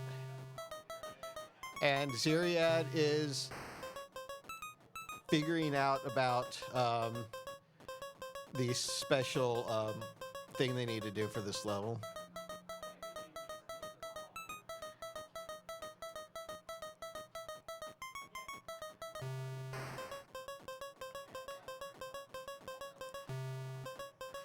And so you can see that the bird is throwing all the eggs at Beardy McPherson.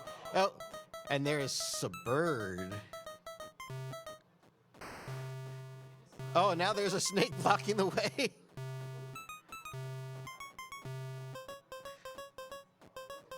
And so yeah, they're getting a few enemies that come and say hi to them. And Jazzy's just kind of letting all of the projectiles come to them. Oh, and they also touch the Cage of Doom.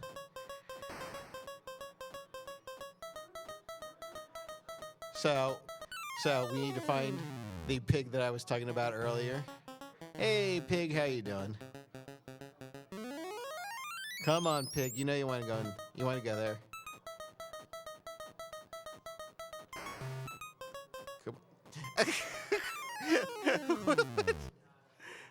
Come on, pig. Know you're excited. Come in the cage. Alrighty, and now we're gonna get the spider and ladder. And Syriad's trying to figure out what they're supposed to do. And Jazzy is just wanting to give the spider some love, give it a hug.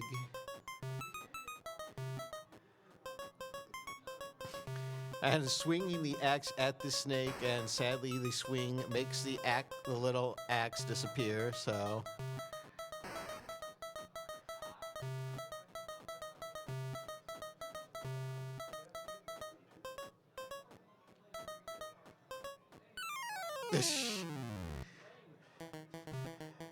Yeah, you're just constantly getting bombarded all over the place. That Jazzy is saying hi to the spider, and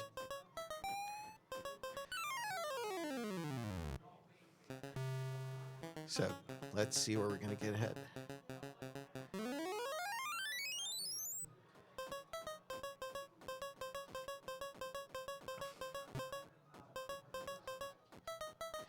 So I also did not realize that, there are hedges in Atlantis alongside all the stuff that is burning around. But at least it's not lava that can kill you, because then, this game's evil, but wouldn't be as evil. Not that we haven't already proven that this game is absurdly evil.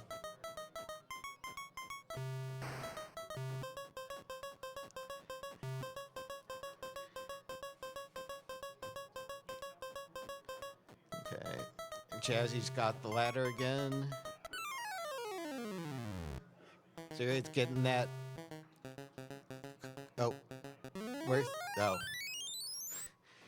They tried attacking the spider with the ladder. Okay. Okay, come on. Trying to figure out how to get by that spider.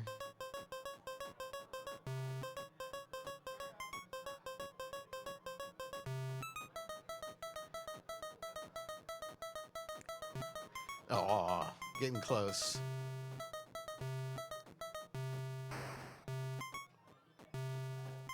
And they're still like hitting all those rocks, trying to figure out what you're supposed to do with them.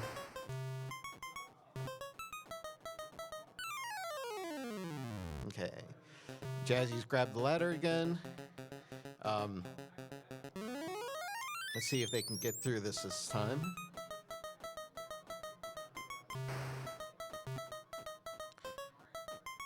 Run. Hey, way to go, Jazzy. Now on to the giant. And you can see Jazzy throwing, using the shield and throwing whatever the, rocks they have on them.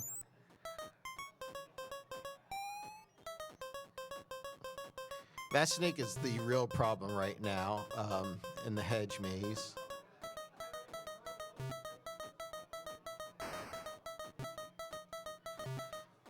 Come on, let's see.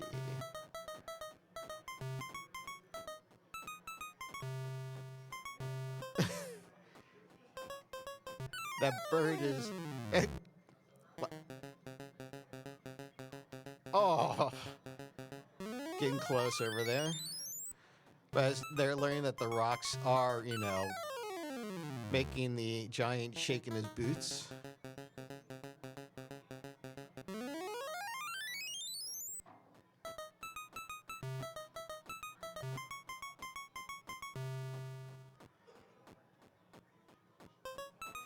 Okay.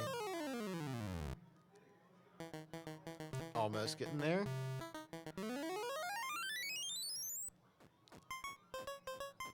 Oh, jeez. They're getting so close to that again.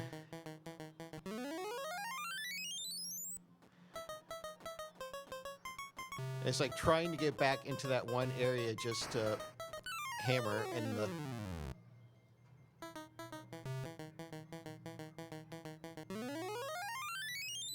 And, yep.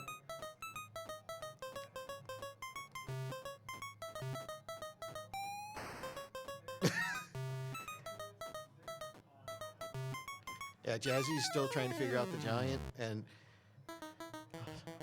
so it's trying to figure out the... There we go. So now Jazzy is now at the hedge maze, and now they're going to try and figure out what they're supposed to do. And they preemptively swung and lost their little axe.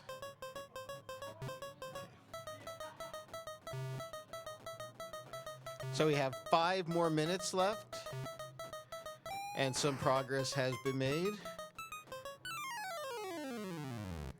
And so it's still there. Jazzy can still get past this.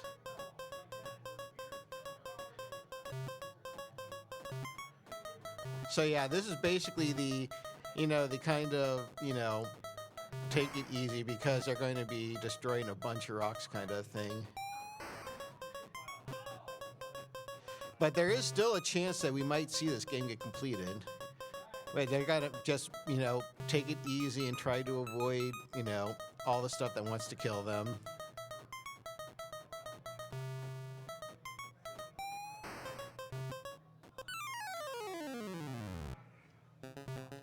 Okay.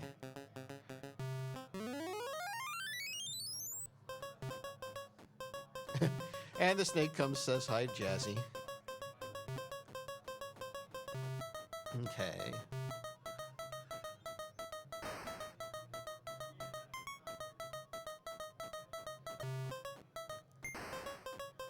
Okay, getting closer and closer.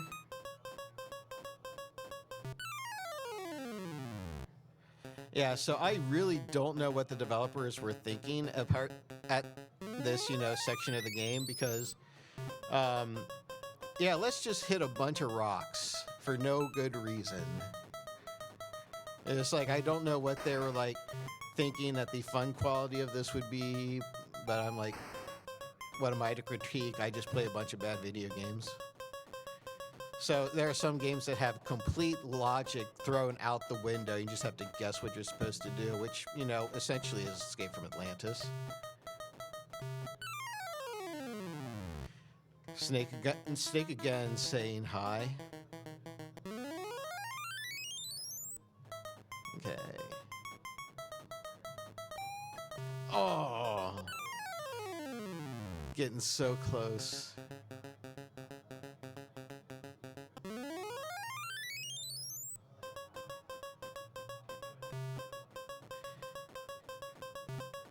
So yeah, getting close, getting close. I just want to see one of them get through.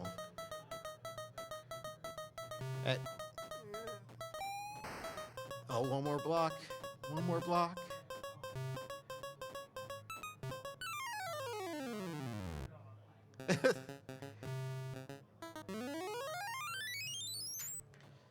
Oh, that was convenient for the hammer to just appear right there.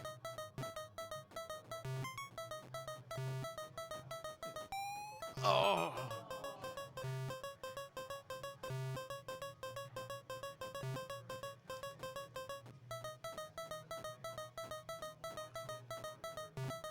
Okay, getting over there.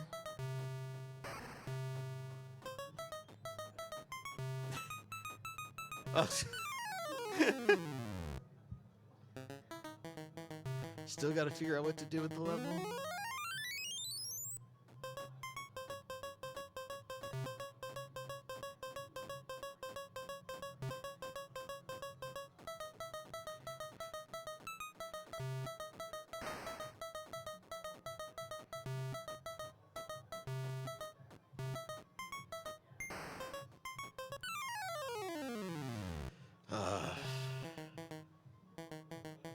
So now they're getting a row of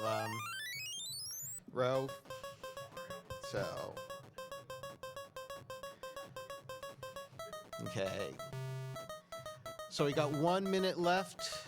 1 minute to go. And yeah, come on. There's still a slight chance of figuring out how to get out of this level.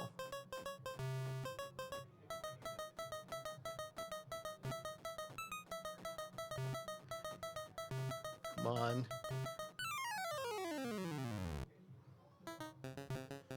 See Jazzy going after a new section.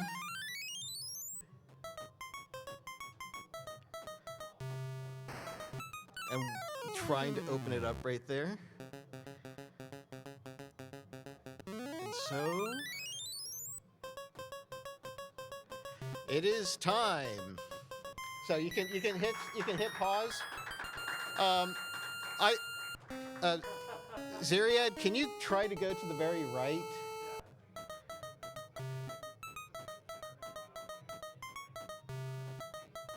And scroll, go down a little bit. Go down, go right.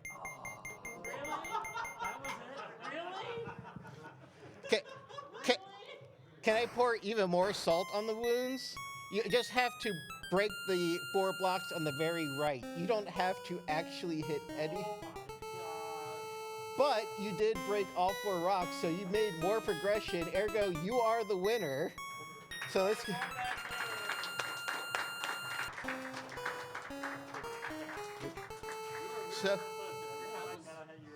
So, Jazzy, what do you think of this game?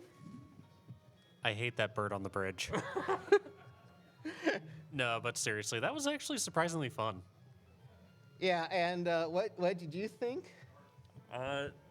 Yeah, it definitely had some moments where I think not being able to go and like smooch death to get back into the game made it much better than having to reset our progress. So I was very glad that that mistake happened. But yeah, that aside, the rest of it was okay. Like, it took a second to figure things out. It was actually oddly intuitive, though. Like, fun fact, if you mash the unused button, you actually run in this game. oh, okay. Yeah, I thought I got a little burst of speed when I hit it. Yeah, But- it's a game. It's a thing that's not used in this. They don't have a purpose, but for some Yeah. odd reason, you can run just a little bit with that. Okay. But that is Escape from Atlantis. Jazzy, is there anything you want to promote about yourself? Sure. I'm on YouTube and Twitch. I don't stream a whole lot. Lately, it's been Legend of Zelda, Toho, and stuff on my YouTube channel. You can find me on McJazzHands. Just look for the skull with eyes. You'll find me. Trying to branch out a little bit, maybe do some video essays about clowns, game dev, stuff like that. And how do I pronounce your name? I feel like I've been saying it wrong this entire time. Syria. Syrian? Okay. Anything you want to promote right now? I do some casual streaming occasionally on Twitch, mostly like retro games. I have a playthrough of Earthbound I've been doing. But most of my time is taken up by Final Fantasy XIV, unfortunately. Hey, there's nothing wrong with that because that is a fun game as opposed to this. But we will close this out and we'll get ready for the next game. Thank you, everybody.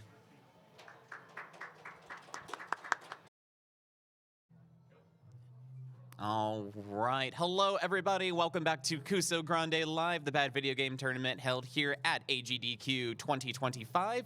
We're on to our next game today, featuring Amazing Toaster and Demon RHK. Today, we are giving them the beautiful, beautiful Super Nintendo version of everyone's favorite blockbuster flop, Kevin Costner's Waterworld. This is going to be a fun match. We're going to be judging this based off progress, as well as in the event that you guys happen to tie in the same stage, we're going to be utilizing the score feature. So as soon as you guys are ready to go, we'll go ahead and get y'all started. If you guys want to go ahead and go to the start screen, please. And then go ahead and hover over Start Game. For fairness and whatnot, if you guys end up dying, losing your continues, you will need to start fresh. No passwords for this. All right, we're going to go and count you guys down in 5, 4, 3, 2, 1, start. Okay, so what is this game that you're exposing them to? So Waterworld has, I guess I thought it was only 2 games. Technically now I know it is 3 because I didn't know the PC version existed until, well, you know, AGDQ's Awful Block this year. Everyone knows the Virtual Boy game was basically like a, behind the shoulder, like almost third person boat shooter? It's basically, it's like a 3D, it's like a 3D shooter all across the atolls with nothing else. Yeah, so the Super Nintendo one is more of a, it's got like 3 different game modes in it, okay? It's like 3 games in one. You've got these top-down action segments, which is what we're starting off with. You have some run and gun platforming, and there's also some underwater aspects too. Ooh. Fun fact, this game was released only in Europe.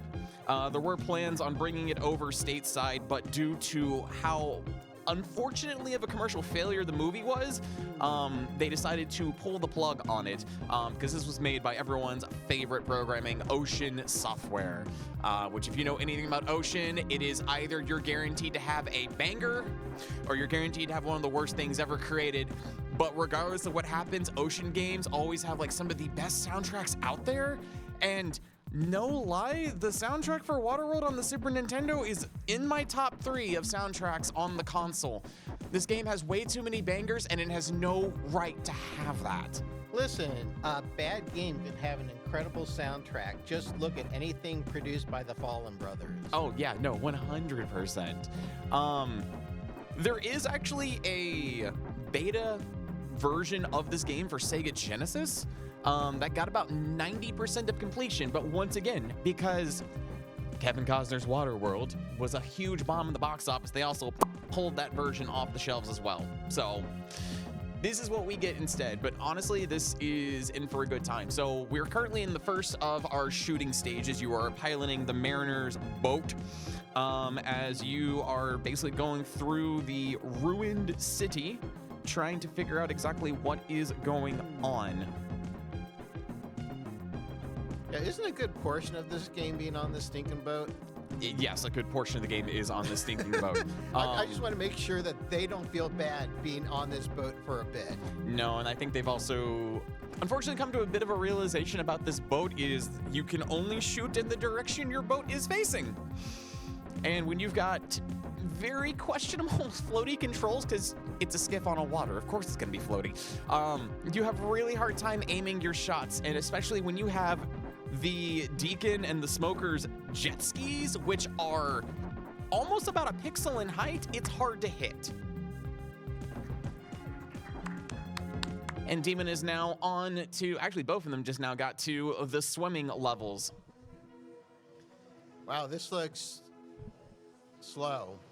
It is incredibly slow, but can we also sit here and appreciate just that beautiful swimming animation?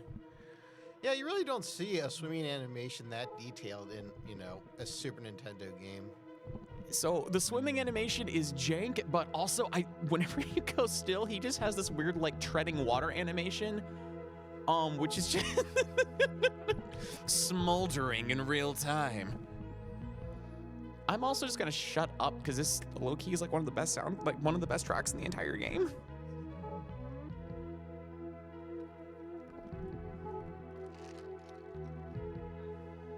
So yeah, I'm not gonna say anything, but I'm trying to figure out, just because I've watched Kevin Costner's Waterworld. Gotta show it up every single time you mention it. Yeah, I watched that a couple of times, and yeah, against my own, mental health. It's so interesting to watch the movie because it's such a, it costs so much and it's a very unique movie, but yeah, that's really all that positive things I can say about it because, yeah. I'm sorry, I'm a staunch defender of Waterworld. I unironically love this movie. There's something, I don't know, magical about it. Like, you can tell like the budget is there, and just all of the actual like special effects they use, all of the like all of the water, the jet skis, the explosion. I actually really enjoy Kevin Costner in this as well. Like, it is a solid movie. Oh no, there's no bonus given. So the Mariner somehow drowns. Despite the guy having gills, he drowns underwater and you lose your bonus items. Don't question me how it works. Kevin Costner just isn't really the Mariner anymore in this game. Look, it's an entire big plot point of the film where if you have not seen Kevin Costner's Waterworld, Kevin Costner plays the Mariner. He is a mutant that has webbed hands, feet, as well as gills, and humanity's not really too fond on mutants. I can't imagine why. Basically, the plot of the film is the polar ice caps have all completely melted by the far-off year of 2500, and is forcing humanity to live on these things known as atolls, where it is a fight to survive. There are pirates. The big one is the Smokers, led by the Deacon, who is played, if I remember correctly, by the legendary Dennis Hopper. Who played Bowser. Yeah, Who played yeah. Bowser in the Super Mario Bros. Movie. Once again, I don't know how people hate this film. It's cheesy goodness, and I love it.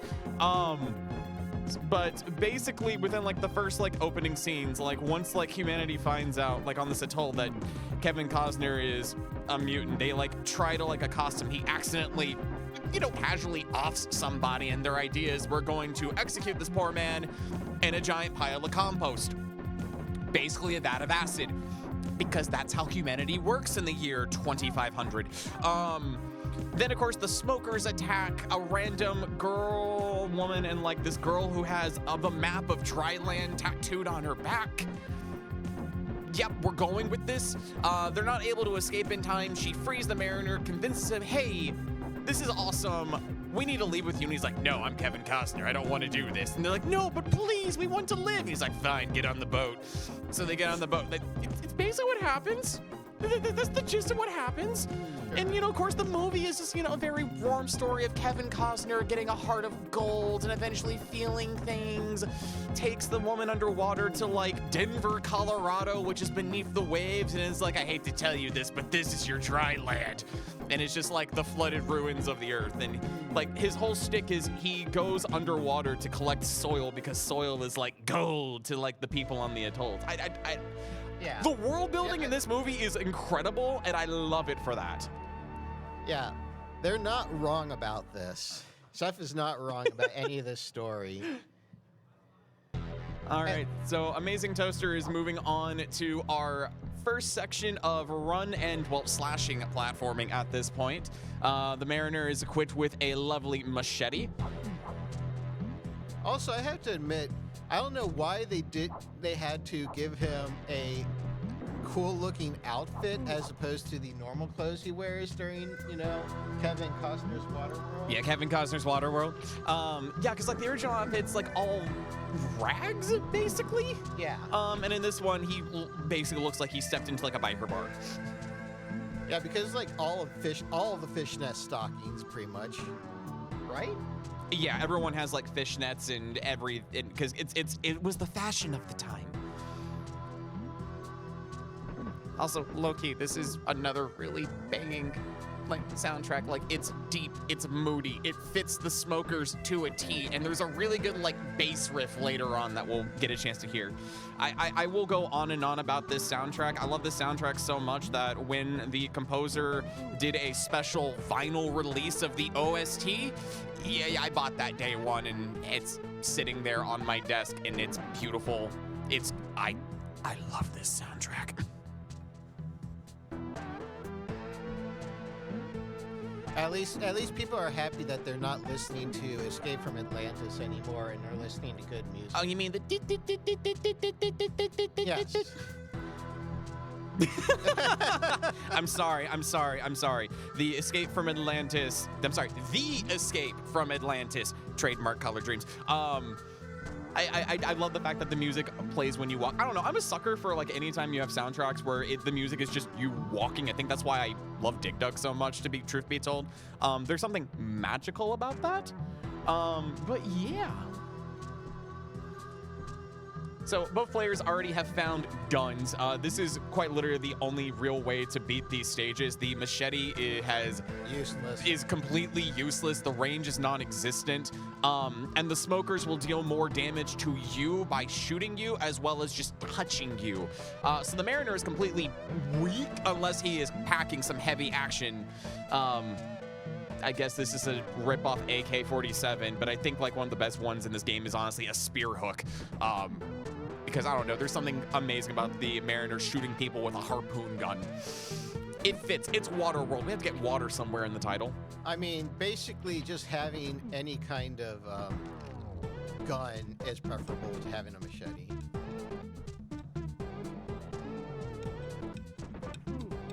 But yeah, you're talking about how cool that everything is. They're having seeing all these boats in the movie Kevin Costner's Waterworld, and it's interesting to know that they have shows still to this day of Waterworld. Yes, no, they do. Over at Universal Studios Hollywood, they actually have the live-action Waterworld show, which still brings in an amazing audience to this day. And if you have not had a chance to go see the Waterworld show, if you ever find yourself out in Hollywood visiting Universal Studios, please watch it. It honestly is a really amazing stunt show. I used to work at Universal Studios Hollywood. I would honestly, like on my days off, or at least when I got off work early, I would purposely go see the show because I really enjoyed it. My partner's very first trip in like 2022, I made it a point, like, there's no ifs, ands, or buts. You know I'm a theater person. You're seeing this show. And he also walked away with it thoroughly amazed. It's honestly really good. Wait, I'm sorry. Is that a deacon? Yeah, that is a deacon plush. What? Meatzel sent me this picture of when he went to see Waterworld, the Waterworld show, and they had a deacon plush. I need to make my way back out to Hollywood. I need this deacon plush in my... And I'm just like... Who doesn't want a plush version of Dennis Hopper? Seriously. I want a little mini Dennis Hopper, so I can sit there, even if it's like the Deacon version, blind eye, going, I'm Dennis Hopper, I'm the Deacon. And it's like, yes, please, give me more. Great, I just now need a Kevin Costner Mariner plush to go with it, and now I've got so many, like... It's funny that they don't have that. They have the Dennis Hopper bad guy. You know, I honestly love the fact that, like, even to this day, Kevin Costner will still say that, like, Waterworld was one of his favorite films to work on. It's like I'm trying to not say so much because I'm going to be repeating all of this when I do Kevin Costner's Waterworld. Coming to you live tonight during the Awful Block, which I am... Well, you say tonight, technically tomorrow. Okay, technically Wednesday morning, but you know what? I'm always... Thursday morning. Okay, Thursday. Listen, it is my personal opinion that it is continuously the day that you are awake for until you finally sleep. All right, so Demon making it through to the shop. So the question is, my friend, what are you buying? So yes, there is a shop system in this game. You are able to buy equipment for your boat. You kind of utilize the credits that you have occurred throughout. Congrats, you got the G gun. It's not a Gatling gun. We don't have enough space to put down Gatling. We're just gonna call it the G gun for that money shot. All right, so you're picking up an Uzi, you're picking up harpoons, and you're also repairing your hull. And now that is a good chunk of your credits. So congratulations, you now have. That's stuff. it. You have stuff.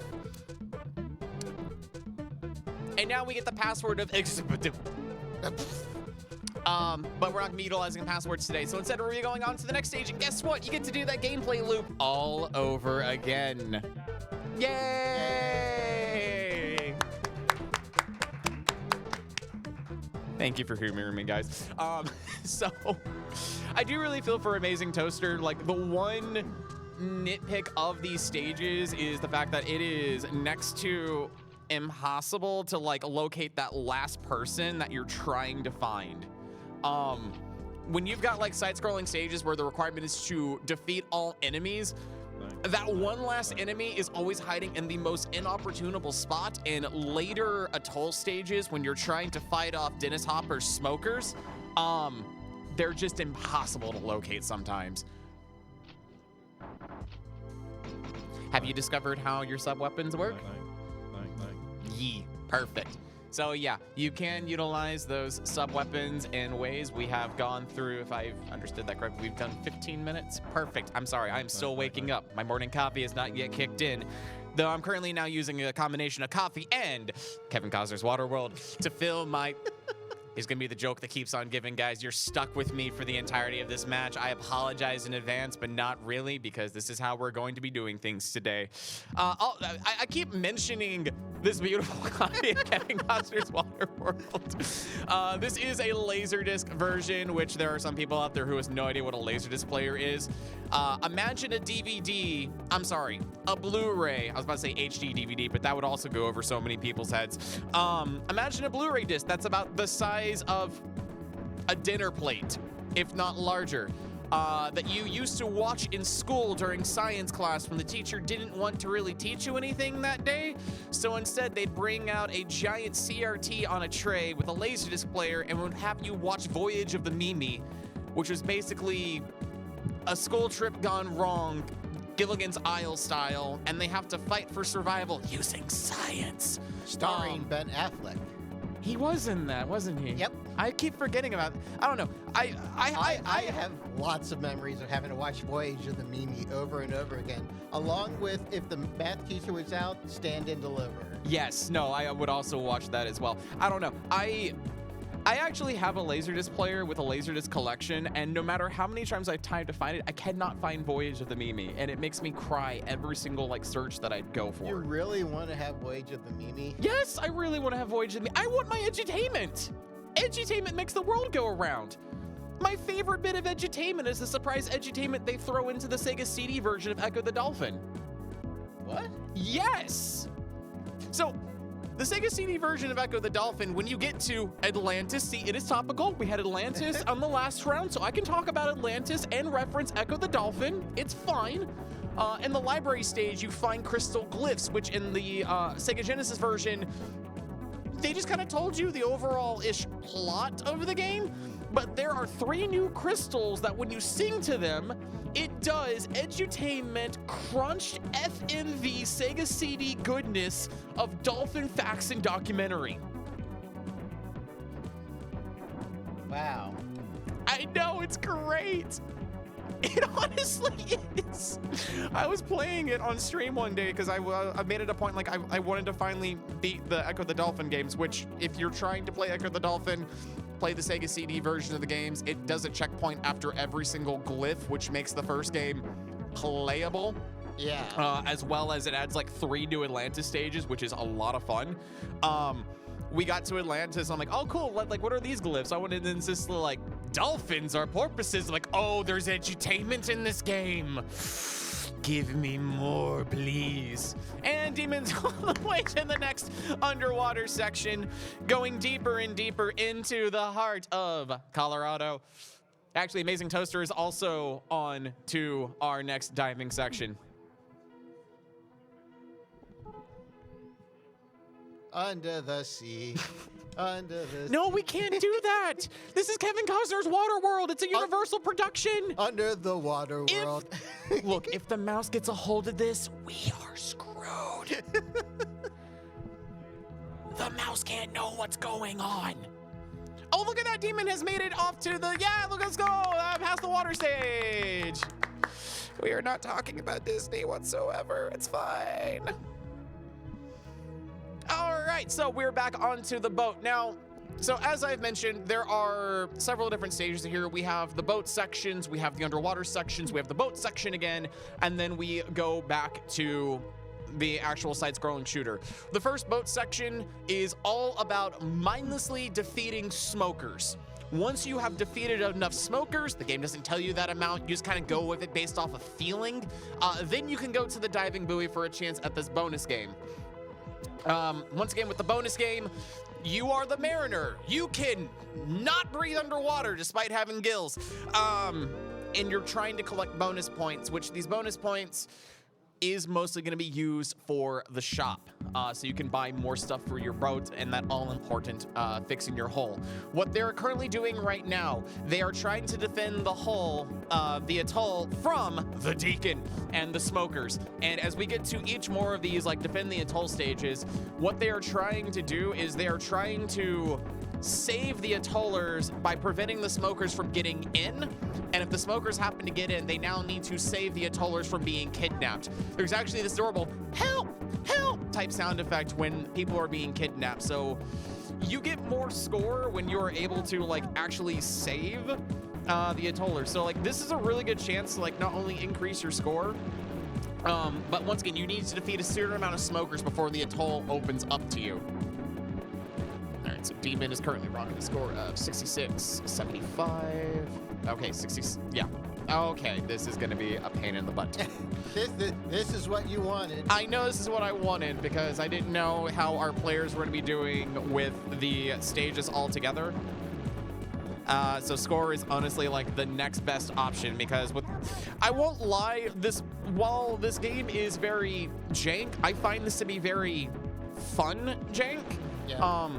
Like, I really do think that Kevin Costner's Waterworld on the Super Nintendo is one of those rare ocean games that has decent gameplay but decent is like not really the stretch of the word I would utilize, because it is still super jank, super annoying to control. There really is no health pickups in the water, so you really do need to kind of like rely on getting money to fix your hull. There's a lot of spots that things can easily spiral out of control for this game. But you know what? It's completely worth it for, once again, the banger of a soundtrack. Is that one of the things I read as a fact about this? Sorry, going back to my own research about this. I'm about to say, do as much research as you need to. Once again, this game was European release only, so unfortunately, like, a lot of information is hard to find out there. Yeah, that's what I was about to say. Waterworld was actually nominated for an Academy Award for Best Sound Mixing in '96. As it should have been. Yeah, it was nominated for 4 Golden Raspberry Awards too that year. You know what? It is an award and it counts. The important thing is we all love and appreciate Kevin Costner's Waterworld.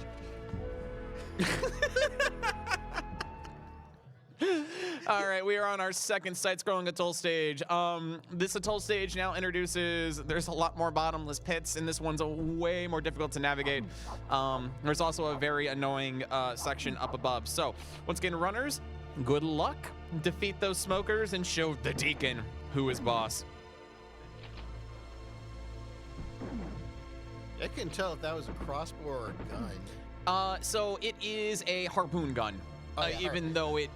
Honestly, the weapon that the Mariner uses in this stage reminds me a lot of the random, like, 4-in-1 all-purpose gun that Dr. Grant wields in Jurassic Park on the Super Nintendo. That somehow is a shotgun, a bola snare, a stun gun, a rocket launcher. Who knew Dr. Grant knew how to pack heat in Jurassic Park on the Super Nintendo? Oh yeah, I was starting to think about that. And I was like, oh wait, it's like yeah, he does do that. You know, Although it has Jurassic Park on the Super Nintendo has the best elevator music in any video game. I'm going to politely disagree, because the best elevator music in any game is the elevator music from Conker's Bad Fur Day. You know what? I've never played that. There's a really good gag in that game where he's running away from like these exploding spiders, and he jumps into the elevator at the last second right before one like gets him. And Conger sits and goes, at least it can't get any worse. And then the catchy elevator music starts playing, and he lets out this big sigh, and it lasts like a good like 45 to a minute even after you leave the elevator. Conker's Bad Fur Day is another great game that a lot of people play on the N64, but it will never be here at AGDQ for obvious reasons. Now Demon is starting to think, what do I need for my boat? I'm about to say, the unfortunate part is Well, I have no credits. Demon has no credits, which unfortunately might bite Demon in the butt later on, just because we now have to worry and contend with no hull repair. There's a good chance his ship can very well be sunk. Toaster currently struggling to find these last 2 smokers on the atoll. As mentioned before, this is like the one part of the side-scrolling stage that is a bit of a pain, is trying to find these smokers. And unlike a normal like side-scrolling level where there's a definitive beginning and end, these levels do loop on themselves. So as you continue to move, you're just gonna keep looping until you finally find the one person. But hey, we finally found it, so all smokers are done. 10:45. Sadly, they only have, well, that was probably the smart move in using all their credits on the hull. Now, like, all of the sub-weapons you can get in this, all of them do... Oh, I love the map theme. It's just a crying shame the map theme doesn't play for much longer. So yeah, like, there are definitely a lot of things you're able to utilize. And some of the sub-weapons are good. Some of them are kind of eh. It's really about experimentating and trying to figure out exactly which sub-weapon you think you could be potentially utilizing. And once again, you get a lot of those credits in the underwater diving sections. Yeah. So really the balancing of this game boils down to, do you want to go underwater? Do you want to spend time on the bonus stage? Are you trying to go for time? Are you trying to go for salvaging materials to eventually get upgrades for your boat?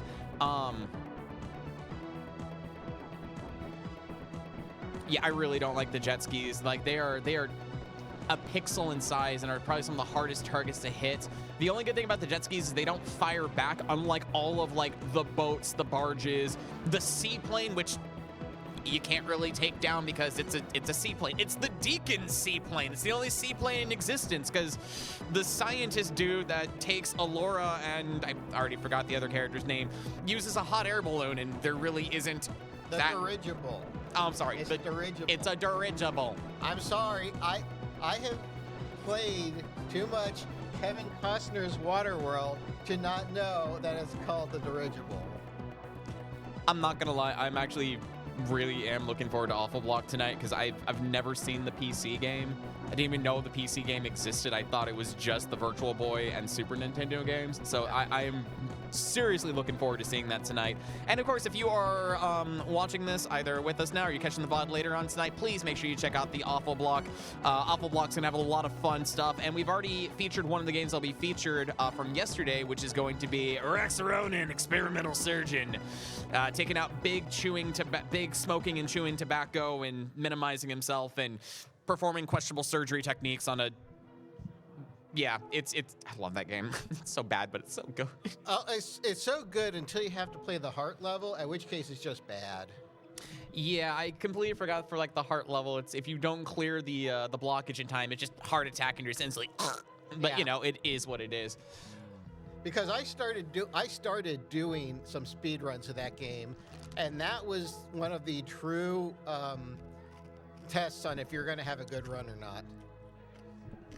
So right now, both Demon and Amazing Toaster are on, in my personal opinion, one of the worst underwater bonus stages of this game. You have to give this game credit. The sprite work, the background work is amazing in this.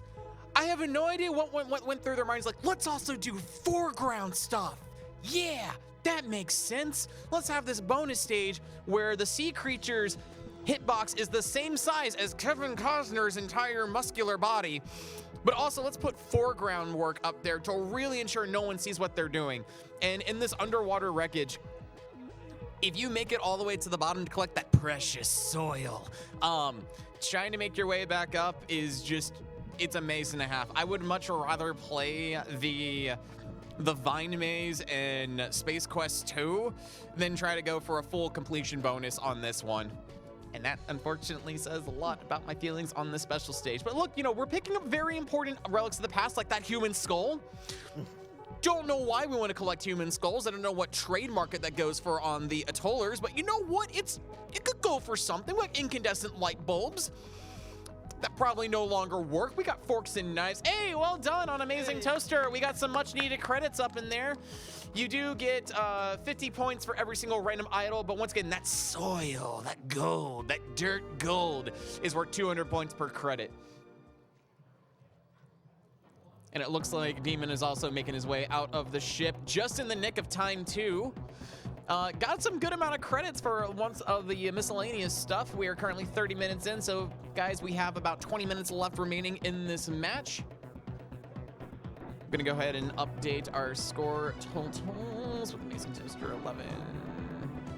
Yeah, so Demon's going to have to be very cautious about taking any more hits right now. Which is unfortunately gonna be easier said than done. Mainly because like with these final atoll stages, you just come, you're assaulted from like every way, which way and form. Like it's not. Oh no, your Triman is damaged beyond repair. Game over. All right, so Demon, we're gonna see your, well, you know, with the respect to Ocean, so 11,625 is your high score.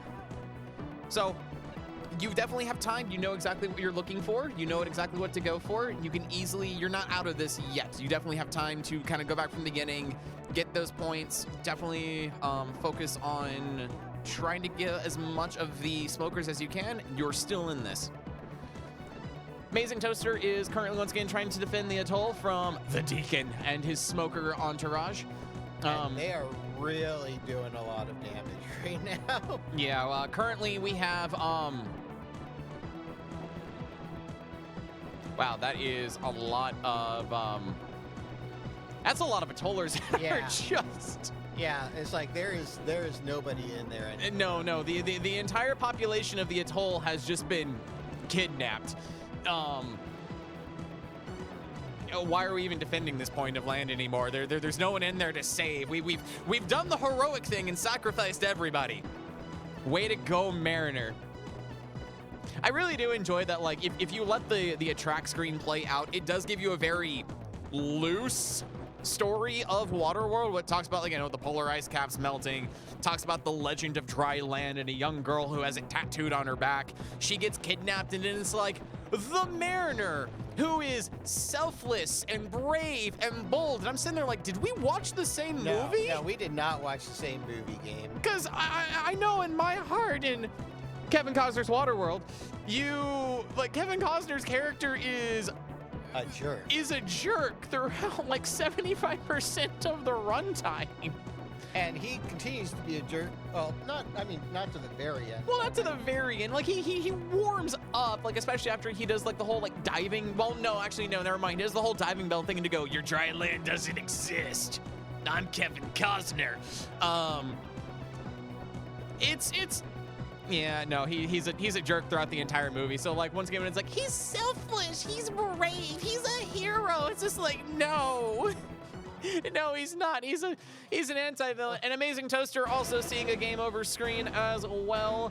When you get to that high score, just hang on tight for a bit so I can mark it down. 13,525. All right, cool. Thank you so much. You're good to go. Ah! We've finally showed up Ocean. That the true winner of Waterworld is just All right, both players are resetting their progress as Demon is already on to the next underwater stage. So yeah, right now is the time where they've played, they understand what's happening. Let's try and rush and get everything, and, you know. It's also going to be one of those points where we have to try to think, how much do we want to stay underwater? Mm-hmm. Because, you know, we don't have as much time, but we still have time. Like, there is still time within the match, but it honestly does kind of boil down to, like, do you want to go after those credits for ship upgrades, or do you just want to go for level progression and try to, you know, eliminate as many smokers as you can above water, as well as going for the most amount of points in the side-scrolling levels?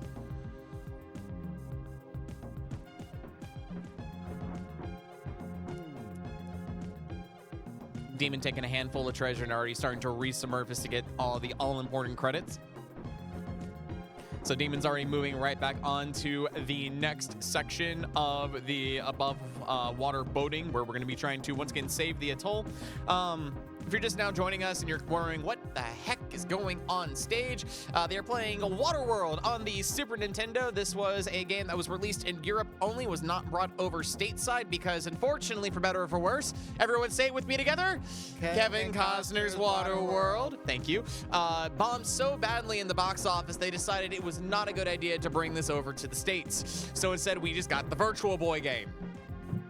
I'll leave it up to you which one is better and which one we definitely deserve to have. So this game is comprised of really 3 main sections. You've got your boating sections, you've got your underwater bonus levels, and then you have your side-scrolling shooting sections. The overall gameplay is going to be, you first have to defeat a certain amount of smokers on the main map. Then you can go to your diving bonus games. The diving bonus games, you're trying to collect underwater treasure. The more treasure you get, the more credits you will acquire for the shop at the end of your first gameplay loop. You then are brought back above water onto the Mariner's boat, where you're trying to protect the atoll from the smokers' onslaught. And then once you've again defeated enough smokers and hopefully saved some people in the process, you will then move on to the side-scrolling shooter section, where you're trying to eliminate a certain amount of smokers that the game gives you. And once you're done, you're given your final score. You then move on to the shopkeeper who just goes, thanks, every time you buy something. And then you repeat the gameplay loop all over again. This game, I won't lie, is a bunch of waiting, especially with the first section. Yeah, that's the reason why I've never really touched it. I've just, tried to watch a video of it and just skip by. And every time I skip by, it would always go to that boat section. I'm like, that's not fun. This honestly is a game I want to learn how to run. I would love to do runs of this because the only reason why I discovered Waterworld on the Super Nintendo was from SNES Drunk. He did a video where it just covered this game and like the OST, and I'm like, oh my gosh, that OST is a banger. And I actually wanted to sit down and play it, and then when I was playing, I'm like, oh, this is definitely like a Jank Ocean game. Like, this is perfect. Like, to me, this is a questionably bad game, which I really do enjoy those type of games. Like, I do love some absolute trash, but I do think there is something to say of like questionably bad games, because you see that there is a good game hidden within the jank, and you know that if there's a little bit more time in the oven, a little bit more like finessing, it could be like an instant classic. And to me, that's really what Waterworld is. It is a jank Kuso game that if Ocean would have spent a little bit more time in the water, we could have gotten something absolutely amazing out of it. Oh, come on. That's not the worst thing you've heard all day today. I can almost guarantee you there's gonna be worse things coming up ahead. In saying that, let's go ahead and get our next competitors up and about. Because I completely forgot to mention that because I'm so enthused with Kevin Costner's Waterworld. Okay, you're right. I forgot. Kevin Costner's Waterworld.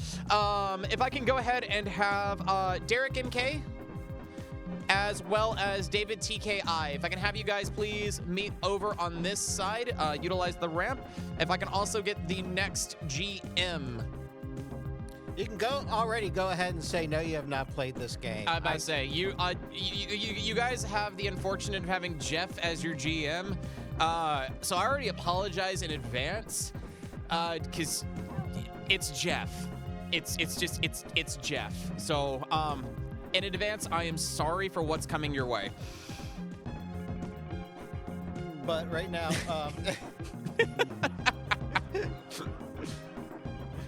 right now, I'm trying to talk about the game, and I'm just thinking about that.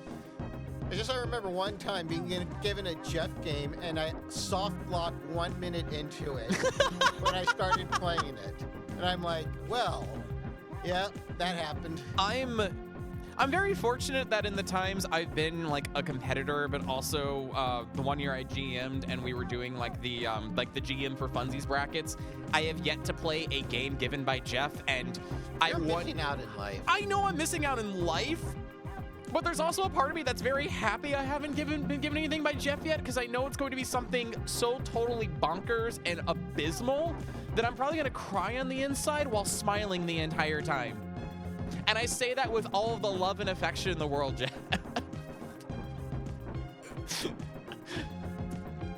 Like, I will be co-commentating with Jeff for his run, and he asked me like, hey, do you want to like see the game I'm playing? I'm like, I have no idea what you're giving, and I want to be as blind as possible. So I'm really looking forward now I want to know to whatever is coming up next.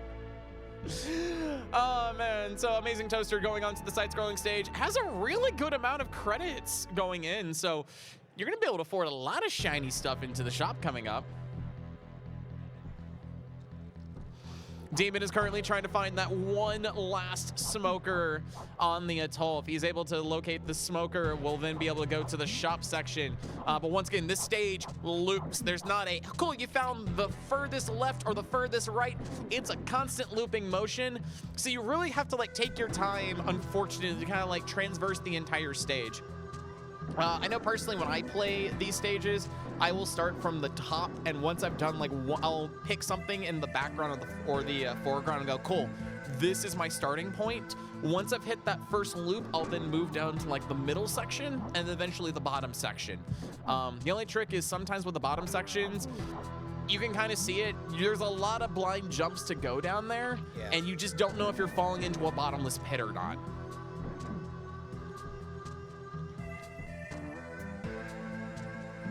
Yeah, I'm warming up to this music. Once again, it's a crying shame that the map theme is barely heard, because the map theme is just, it's honestly one of the best tracks in the game next to the diving music. I also have like I said, I also have a sweet spot for this music. This is like the music that plays for most of the battle stages. To me, it is literally the theme of the Smokers, and it fits the Smokers incredibly well as it just fits Dennis Hopper's character of the Deacon. So I love it. I can't say enough good things about this music. If you are intrigued by from what you've heard so far, please go to like YouTube or go somewhere and like listen to the entire OST for this game. It's just banger after banger after banger after banger. And I once again, this is easily in my top 3 of my favorite OSTs on like the Super Nintendo. Which for me personally, like my number 1 will always be Chrono Trigger. Just Chrono Trigger soundtrack is just 10 out of 10, peak out of peak. Followed by, for me, I've got like a very soft spot for Donkey Kong Country 2. Especially like Sticker Brush Symphony is just enough said. But I easily put this as like my number 3 favorite OST on the Super Nintendo. If it wasn't, I wouldn't have bought the vinyl. Well, I was about to say, to expose people to other obscure Super Nintendo soundtracks, go listen to Nosferatu. Honestly, yeah, Nosferatu has a very good OST. It has one of my favorite songs of any Super Nintendo song ever.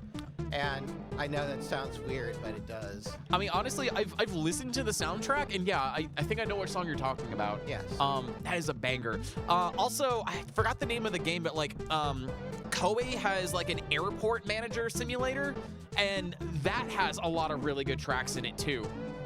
Interesting. What was it again? Yeah, Aerobiz on the Super Nintendo by Koei.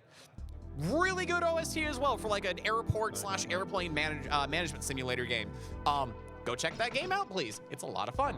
Amazing Toaster is already currently buying some new stuff, upgrading the home, forking out money for harpoons. And the question is, are they going to be going for any of... okay, so I see Amazing Toaster's picked up some mines. Good choice. Mines can definitely be utilized for mainly if you can get like in front of like some boats. You can also just kind of sporadically drop them in the water and hope people run over it. I know personally one of my favorites to get in this game, it does cost 800 credits, but it is the G-Gun. It has a circular spread pattern, which can be very useful when you're surrounded by jet skis and motorboats. It has a tendency to kind of, it's almost like a screen wipe, depending on how close you can get these enemies next to one another. So for me personally, anytime I'm doing the like atoll, like Rescue the Atoller stages, I find that having like 2 Gatling guns on hands can definitely be great for some jet ski clearing out, especially if I'm trying to save the Atollers to score some much needed bonus points.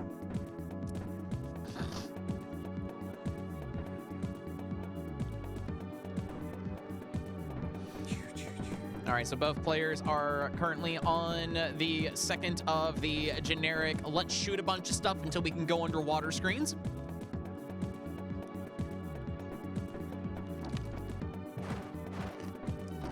Yeah, this is the reason why I just don't want to play this game, is that you spend so much time on this area.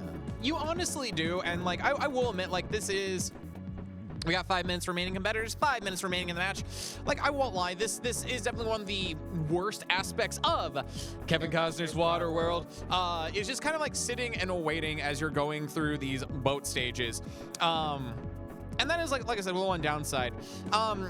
For those who are wondering why we have this Laserdisc copy of Kevin Costner's Waterworld, this is going to be the grand prize that we'll be awarding to whoever places first in Kusogrande Live.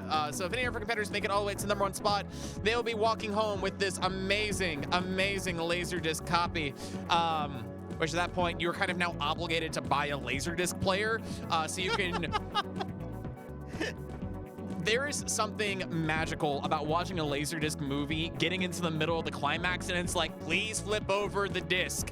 I've got like 4 James Bond movies on Laserdisc. One of them is like Live and Let Die, the very first one that Roger Moore did. Yeah. And there's like one of the scenes when he is trying to like get away from Mr. Big's thugs in like New Orleans, and out of nowhere it just stops and it's like flip over. It's like, it's in the middle of the action. What are you doing? Jurassic Park does the similar thing where like right as you get to like the T-Rex chase on the Jeep, it forces you to flip the disc over. They really didn't think that hard about that. No, they really didn't. I just wish they would have, like, I don't know, maybe saved like shirtless Jeff Goldblum for one of like the disc swapping areas, so you're left with like one of the best images of cinema burned into your retinas, and then you flip the disc like, why would I want to flip the disc? Let's just go back to seeing more shirtless Jeff Goldblum, please. They made a Funko Pop of that. I know they did. If I wasn't not a fan of Funko Pops, I honestly would get the shirtless Jeff Goldblum Funko Pop for my figurine collection. My sister had it on her wish list for a long time. Yeah. Until it became unavailable, at which point she had to take it off. Oh my goodness.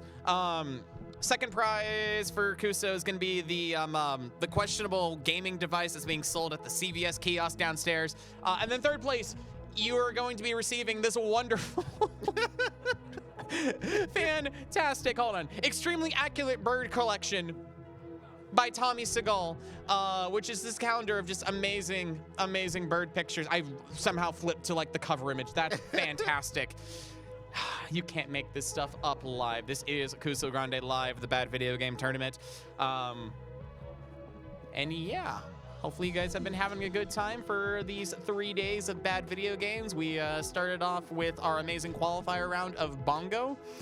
We had our initial matches yesterday. Today we're wrapping up our next set of matches before we start actually going to the quarter and semifinal matches. So we're going to be here all week. We'll be wrapping things up with the finales on Friday. So if you're just now joining us, or if you're curious about bad video games in general, you've got plenty of opportunity to come to see the amazing jank that our GMs can pump out to our beautiful, beautiful, unsuspecting players. All right, so Amazing Toaster is moving on to the next atoll section. We are coming dangerously close to wrapping things up, so we still got some time. Would you like another Waterworld fact? I would love to have another fact about Kevin Costner's Waterworld. They were about to start filming when they had made their atoll, and before it, a big storm happened, and it broke apart the atoll that they had created. I remember reading about that. 1 minute left, competitors. 1 minute left in the Super Nintendo Waterworld not I was gonna say finale, that's not true, but, you know, basically this match, which could be the finale for people playing Waterworld. Which, once again, this is one of like 3 different versions of Waterworld out there. We have the Virtual Boy version of Waterworld. We have this version, and of course we have the PC version of Waterworld, which will be featured later on Thursday morning during the Awful Block.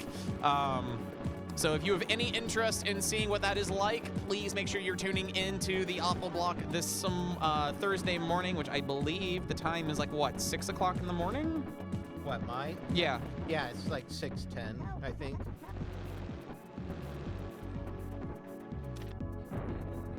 Because I really want to make sure. Yep, it's like 6:21 in the morning for the PC version of Waterworld.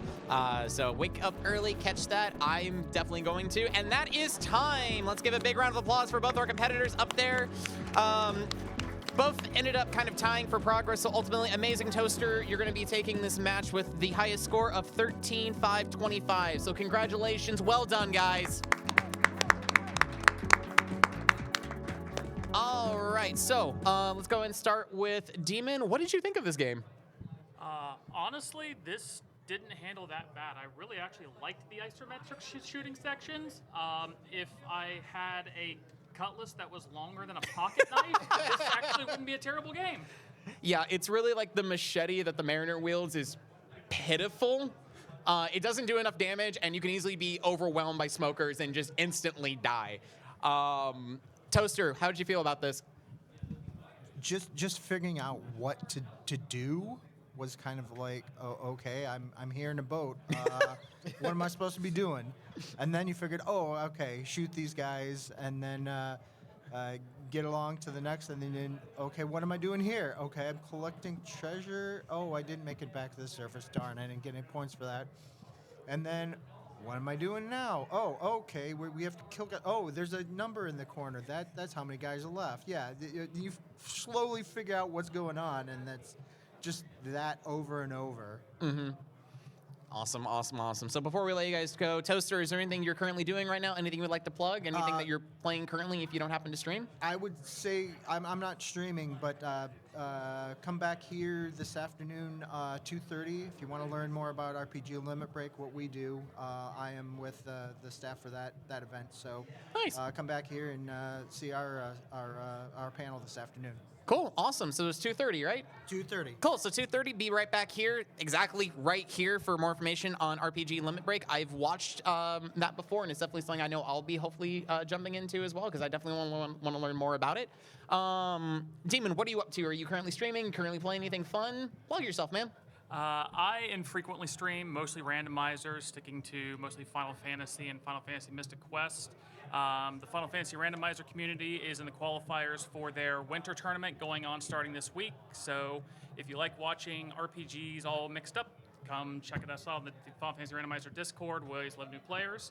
But yeah, that's about it. Fantastic. Thank you guys both so much. Great job on playing Waterworld today. This has been Seth Hyland along with NPC co-commentator. We're going to go and let you guys go as we get set up for our final match of the day. So stick around for more Kusogrande Live.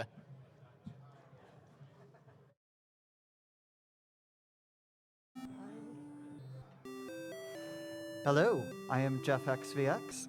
I am Seth Highwind again, and Jeff, what are you doing this time? Aladdin.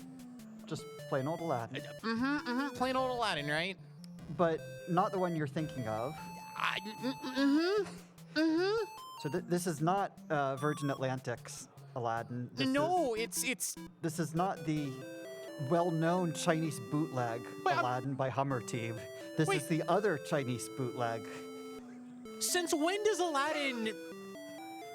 he make it to the caves of Peru from Indiana Jones? Because I just saw like a boulder chasing section. What is this crossover you're bringing us? Oh, Seth, you all are in for quite a treat. So, do we give him a countdown? All right, guys, we're gonna get y'all started. In 5, 4, 3, 2, 1, go. So it starts with a stage select screen, and then you're off to Agrabah Market. And this is interesting. You get these apples, right? And then you can throw the apples. What button do you think you press on the NES control pad to throw apples? I would hope it's the B button. No. Do you have another guess? Is it up? No. Is it A? No. Is it a combination of A and B together? No. Is it start? No. So it's select? Yes.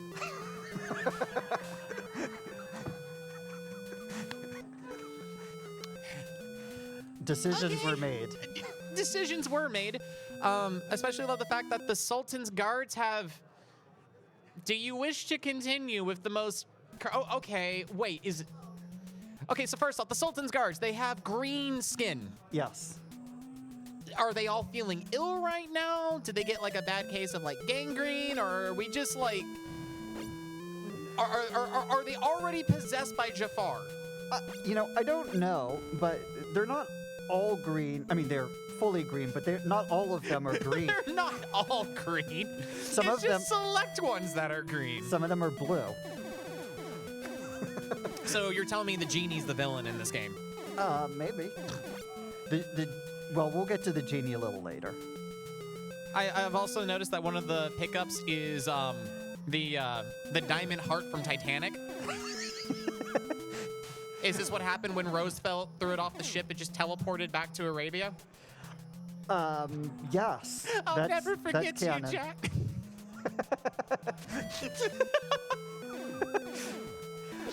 You can, the intro screen hopefully tells you can spend these. I'm sorry, I just thought of the movie, but instead of like Jafar is the beggar, like saying like touch nothing but the lamp, it's like touch nothing but the heart. It's what Jack would have wanted. So already looking at this is a Jeff game. There's a lot of questionable platforming. Thankfully, it doesn't look like there's fall damage, which I'm a little surprised about. So there's no fall damage, but there are these hot pits of coals at the bottom, which you will most likely fall into. Right, because, coal walking is it's a street performance thing. So yeah, no, that makes sense to be in the agrabah markets.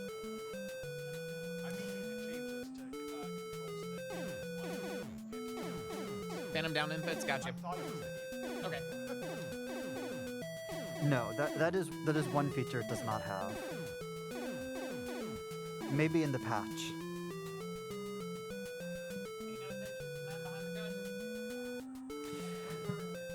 So the bottom of the HUD is cut off. Do not adjust your screens. That is how it was programmed.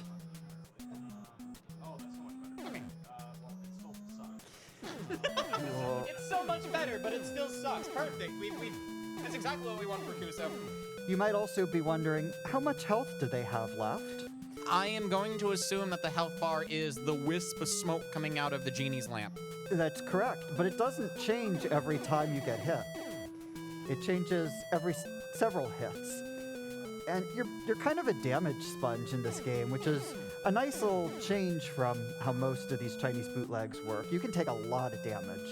I also love to do platforming. It's like, how far can I get my character off of the platform before I can actually make the jump?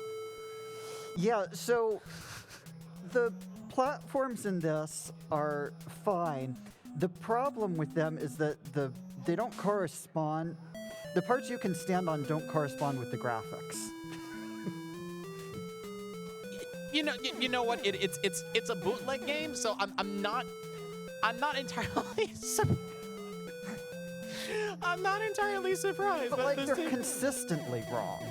It's not like, oh, I don't know what's a platform or not. Once you figure out where the platform actually is, you will miss it consistently every time.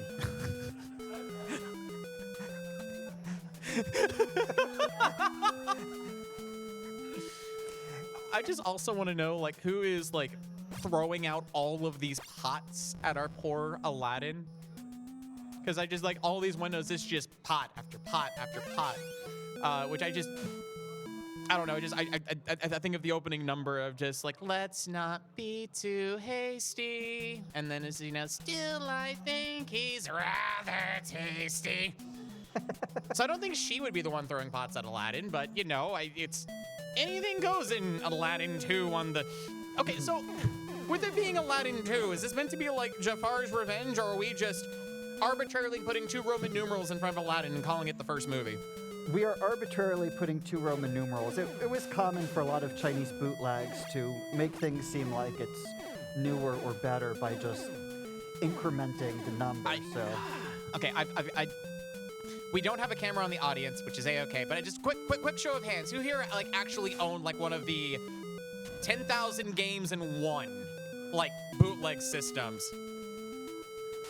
Okay, cool. And so that actually was one of the things that they would do for those bootleg systems is there'd be very questionable ports of Famicom games on there already, but to arbitrarily inflate the number, they would put random Roman numerals next to some of the game titles, or for games that multiple game selections, Circus, for example. They would put the individual games as their own specific game. Track and Field was the one that was notorious for it, where instead of it being all of the main track and field events, it would be just 100-meter dash, 200-meter dash, the hurdles. What the heck's wrong with me? And it'd be all individual games. So wait, what was that?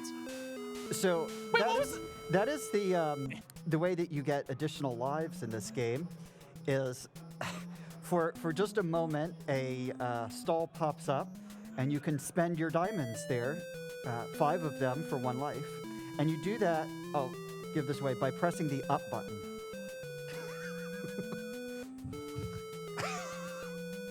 Well, it told you to spend your diamond. I mean, it didn't tell you where, but...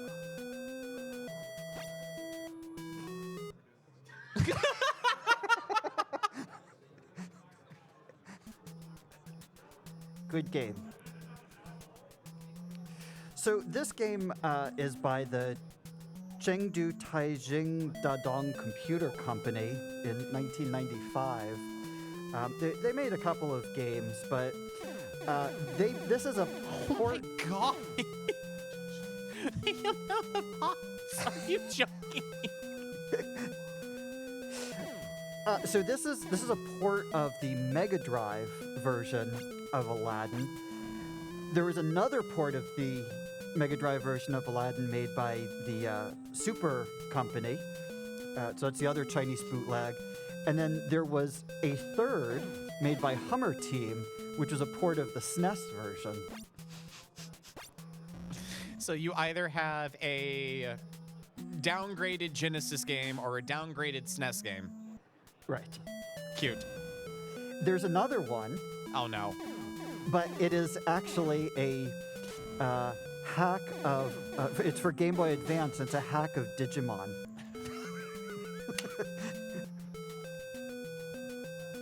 Because of course. Of course, when I think of Disney's hit Aladdin, no, I'm using the mouse's name again. I like to think of Digimon. Yeah, those two go incredibly well together. And that is, of course, by our friends at Syntax. Oh, of course it is. I'm sorry. I'm just thinking of like Aladdin with like a digituner and just like Digivolve Genie. There is also Aladdin: The Return of Jafar, which is a hack of. Is it a hack of Pokemon? No, it's a hack of the Astyanax. I don't know what that is. I'm also not familiar with that as well, because I thought it was gonna be like, you know, Asterix, the like the popular like French cartoon character. No, I would never say anything that common. I'm sorry. This looks. Yeah, this is a Jeff game. And this is also not to be confused with Aladdin 2000, which is the SNES port of the Mega Drive game. Look, it was popular. You had to be there. It was popular at the time. Aladdin 2000. Was it released in the year 2000? No. But that was like a very popular thing in the late 90s, was everything's 2000 to let you know it's futuristic. Well, yeah, because it was our 2000 or in the year 20XX was like the common thing to do in the 90s. But I don't know, now like I'm picturing like a cyberpunk version of Aladdin. And I'm not gonna lie, that actually sounds like it could be really cool. I could go for that.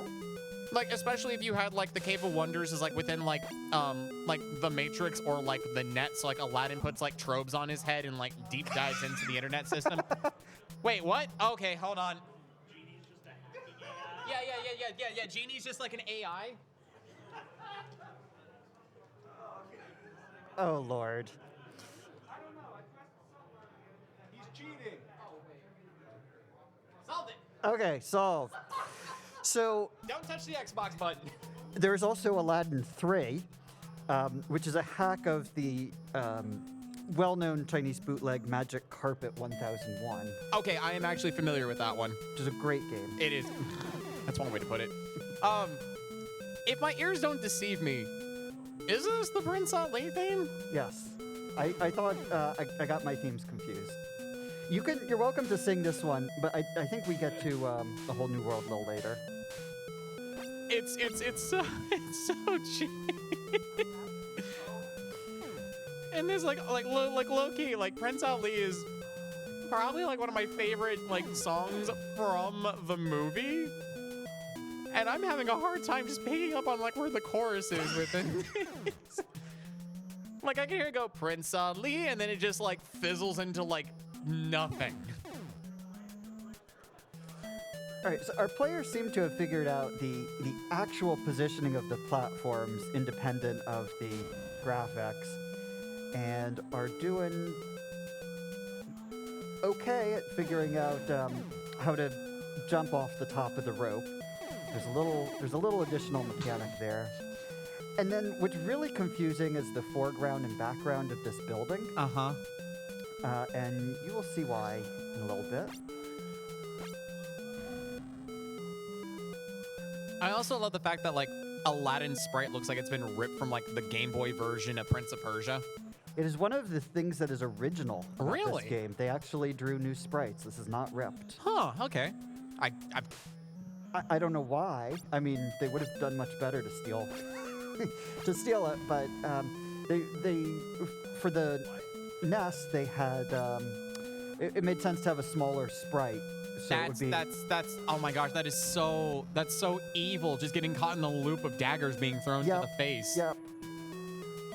Oh no! Well, but see, that was actually good. right. It looks like you missed something, but no. But no, you actually landed it, and once again, there's Fall from the back of the building to the front, of course. that's how it works. I'm so thankful that, like, there is no such thing as fall damage in this, but at the same time, I'm also perplexed as to why there isn't, because I feel like with platformers like these, like, fall damage is, like, sometimes arbitrarily thrown in, especially for, like, Chinese bootlegs. Yeah, I mean, in this game, they're relatively generous about health, I'd say. And our players might not agree, but, like, compared to a lot of other similar games, you take a lot of damage. Who's this little guy? Wait, what? Little gremlin. I don't know. Oh, yes, everyone remembers the green gremlin from the movie. Yeah, who's my favorite character? Appears for like 2 frames of animation, and then he's just like, gotcha, and then he just vanishes from the rest of the film. Yeah, no, I remember him. Very important, very integral to the story, might I add. If it wasn't for that little gremlin, Aladdin might not have, like, survived drowning to get to the genie in time. No, the gremlin's a very important character. Sure. Yeah. So I think both of our players have figured this out at this point, so I'll mention that when you get to the top of a rope, if you just jump off of it normally, you do a regular jump. If you hold up while you're jumping, you get to jump up a little bit higher, and that's how they expect you to consistently get to platform at the very top. But wouldn't, like, jumping up higher mean you just collide with the invisible ceiling and, like, not get enough height, or did they actually somehow program it to? Oh my God, those pots! Like, what is going? Yeah, it extends. Your playable area extends a little bit above where the screen is, just like the bottom of the screen cuts off the HUD. All right, so the players have been playing suffering for 15 minutes, and we're still on level 1. It's a hard level. Now, if you're not able to confirm this, which I've got a feeling silence probably confirms it, are there unlimited continues? So, no. Oh. But there's a stage select at the beginning, so you can go back.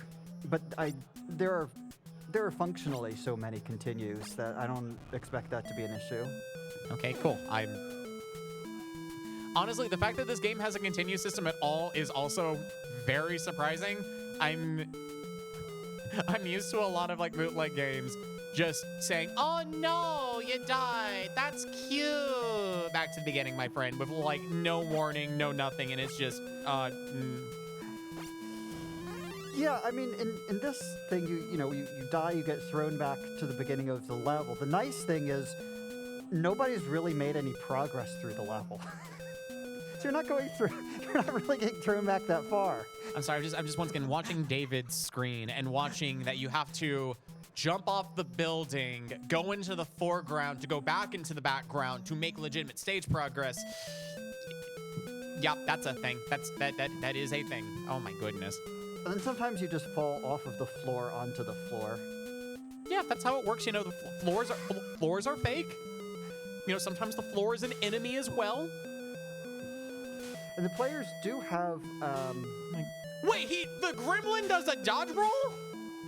Of course. Does he get like 3 frames of invincibility at it as well? I don't know. I never actually bothered to fight him. I just ignored him. Wait, stop. Okay, yeah, let's go. Okay, we got to the genie. Wait, the gremlin Lose. was a boss? Wait, what? You got a diamond. You got an apple. You got another apple. You can also get, what's his name? The monkey? Abu. Abu. You can get Abu. That's an extra life. And occasionally you'll run across the Abus in the level. Unfortunately, there's no like animated monkey. You just get like a little graphic of his face and you pick it up. So I'm assuming we're currently on the way to the Cave of Wonders in the stage that David's currently in. Oh wait, did they actually animate blood? I mean, that happened. Did I see that correctly? Okay, also Derek making it also past the markets. I'm sorry, I looked over at Aladdin touching the sandworm bones and just, I saw like a splurt of blood come out. I was like, wait a minute, what? Really? We're doing this in our, okay, what's a Chinese boot? I forgot, wasn't it like one of the Chinese bootlegs that had like, you know, Simba doing the... That was Lion King 5. Yup, okay, yup, I'm glad I remembered that. I can't, yeah, I'll tell you after, because it's something I really can't talk about. It is perhaps the most inappropriate thing to a video game. It's also just incredibly dark, but you know, here we are. Yeah, I actually found with that boss you can just sort of damage race because you have a lot of health. I was about to say, like, yeah, I was not expecting the iconic gremlin from Aladdin being the boss fight. But both of our players are on level 2 now, which is great. The bones are platforms of a sort, but here's what's going on with the difficulty of the trees. You have a little bit of momentum, but once you jump, you're committed to it. Like you can't jump and then change direction. Oh, so it's not like bongo where you had some semblance of motion in the air. No, right. we're back to good old fashioned. Once you hit the jump button, you are committed, my friend. Yeah, and that's fine-ish if you can rely on the graphics to let you know where the next platform is. You know, just casually Iago just flying at you. I'm kind of surprised that you can take damage while holding onto the vine, and you can just cancel the enemy taking, or I don't know anymore. It's. So sometimes you're much better off just continuing to jump from one platform to another instead of just waiting. Wait, what? You go underneath? What? Yes. Yes, you do. I told you, this is not the good Chinese bootleg version. Okay, well, at least taking the continue puts you back at... Oh, no!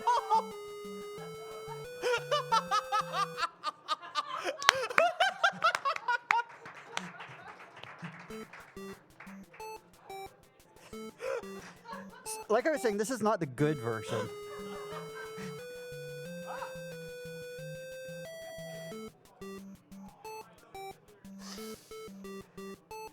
I'm really surprised this game is not more notorious or well known because it is so bad. Feels like other people should have, been playing this all the time. Has this been on Big Bad Gameathon by any chance? I've never seen this anywhere. We need to fix that. I mean, I just did. Well, I know, but like, I want to. I want to play this, and I hate saying that out loud, but I want to play this now. That third palm tree is really hard to get onto because of the location of its box. But there you go. David got there. And it's nice, you just kind of jump straight up there. More or less. Also, I think this is I'm sorry, I've been trying to listen to the music playing, and I think it's an original tune. Oh, that's actually a really good skip by David. No, that's how you do it. There is That the is way the intended. That is the intended way. I thought the intended way was to go back and forth between the vines and not just yeet yourself down. Because I don't know, I'm halfway expecting it. Like, yes, I know there's no fall damage, but I'm also just kind of waiting for it to go arbitrarily. Like, oh no, that's a death plane. You thought you could be smart. Get out of here. Go back to the beginning. Yeah, it looks like you finished one vine. Now you should go down and do the next one, but it doesn't really take you anywhere. So you just fall down through the building instead. Oh, okay. Okay. Oh, this is evil. Not only do you need to do like precision platforming to get over, but then you've got this guy who's just casually throwing daggers at you. Yeah, the daggers stun you, so you don't want to have that while you're jumping. You can often just ignore them in parts of it, but that one you can't. You need to get rid of that. Wait, did that guy just arbitrarily... Wait, Yeah. what's with the random...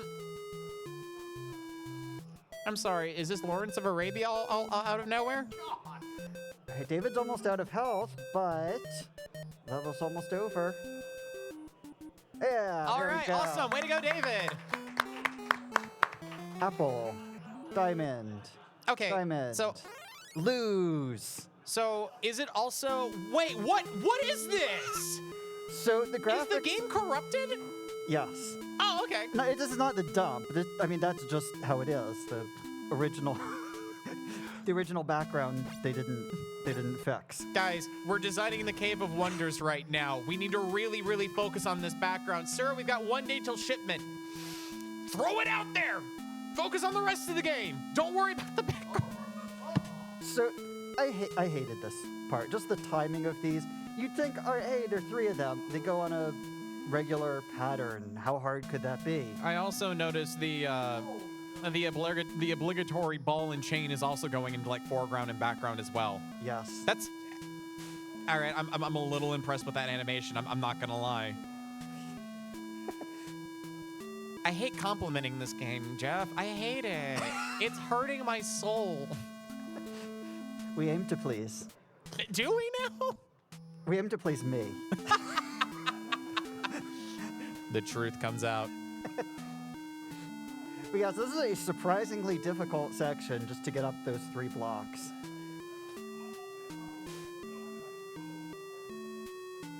It's just, everything is so counterintuitive because the platforms don't correspond with the graphics.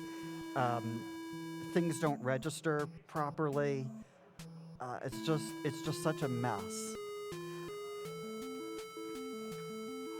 What they're not seeing is you don't stop moving, you stop pressing buttons. Yeah, well, I was mentioning earlier, there's a little... I more generously called it momentum, but yeah, it doesn't register when you stop pressing the button. Oh, so Aladdin's constantly on ice. Yes. So it's permanent ice physics. It's Aladdin on ice.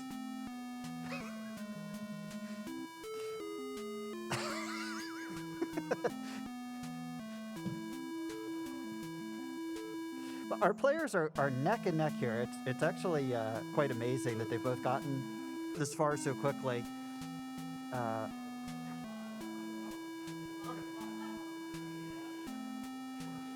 And it's your reward for getting past the section with the 3 blocks is a section with 4 blocks.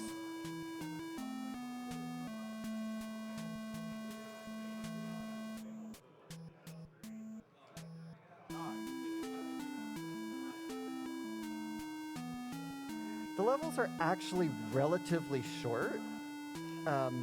So, like, theoretically, if somebody was speedrunning it, it wouldn't take too long. Fantastic. Prince of Persia spikes. And the bones! More blocks. I don't know why, but, like, I'm listening to the music, and I swear I hear, like, the Luigi's Mansion rip somewhere in here. And I know that's not the case, but that's just how it sounds to me sometimes. Yeah, they put music in it, and it vaguely resembles what it's supposed Like there's to. a small section I hear that da na na na na na na na, and then it just stops. Like Yeah. I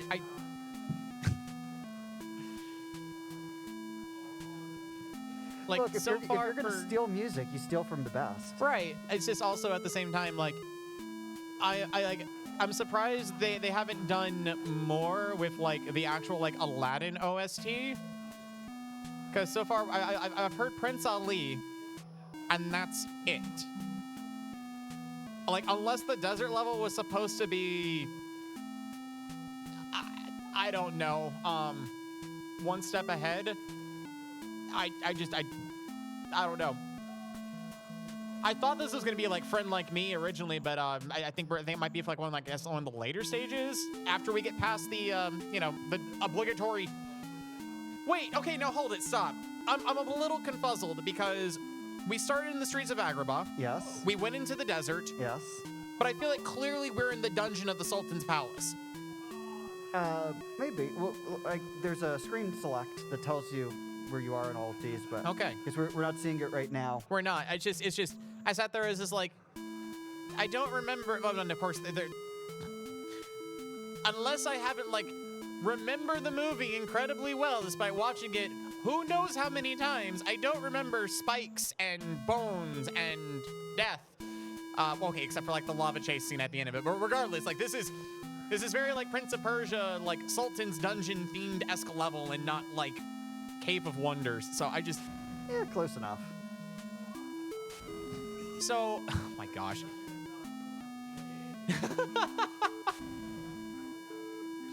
So I have to ask Jeff, when they do beat stages and you get the genie slot machine, yes, what dictates how many attempts do they have? Or is it like a set number of attempts every time they beat the stage? Does it like matter like how many like, like roses hearts they collect? I think it's a set number. I think it's like 5. Oh, okay. Maybe it varies, but I got roughly the same number that they're getting. Gotcha, because I know they're collecting roses hearts in order to like buy extra lives at the obligatory bazaar that shows up everywhere. Right. But you don't spend those on the genie level. You don't spend anything. You just get. Oh, so you collect 5 and it's just. Yeah, they don't charge you anything. Oh wait, you jump. Remember, folks, if it's a door, it's not a door. The door is a, Players are doing really well, actually. Like. What was that? No. No, it's not a What was that thing? Like, I'm okay with cuttlefish jumping out of the water. I'm fine with that. It was a bad guy. It looked like it came out of a Rayman game. Okay, it's a bad guy.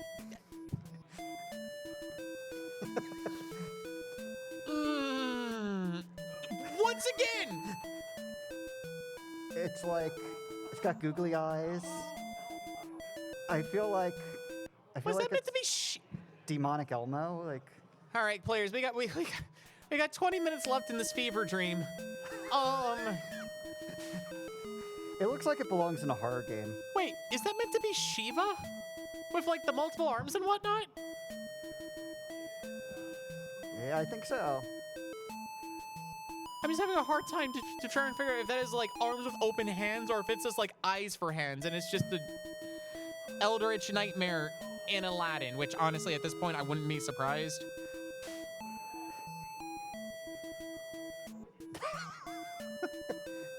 I'm going with the eyes for hand. No, but it's throwing them.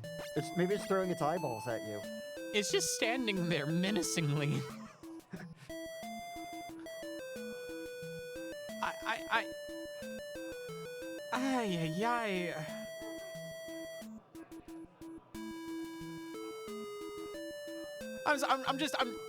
I'm just enthralled at the moment. I thought you might enjoy this. Because once again, I know next to nothing about this game. On the way down to the game room, Jeff was just like, "Hey, do you want to like watch any footage of the game?" I'm like, "No, I want to go into this as blind as possible," and I'm very thankful for that decision. Because I'm. Wait, what's with all the falling rocks? It's Indiana Jones.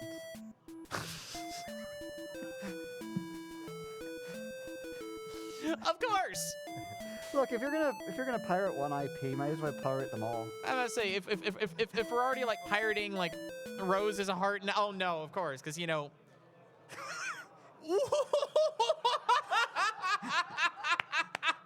See, I told you there weren't unlimited continues. That is the best looking Jafar I think I have ever seen. So we you were up- do go to the Sultan's dungeon. What?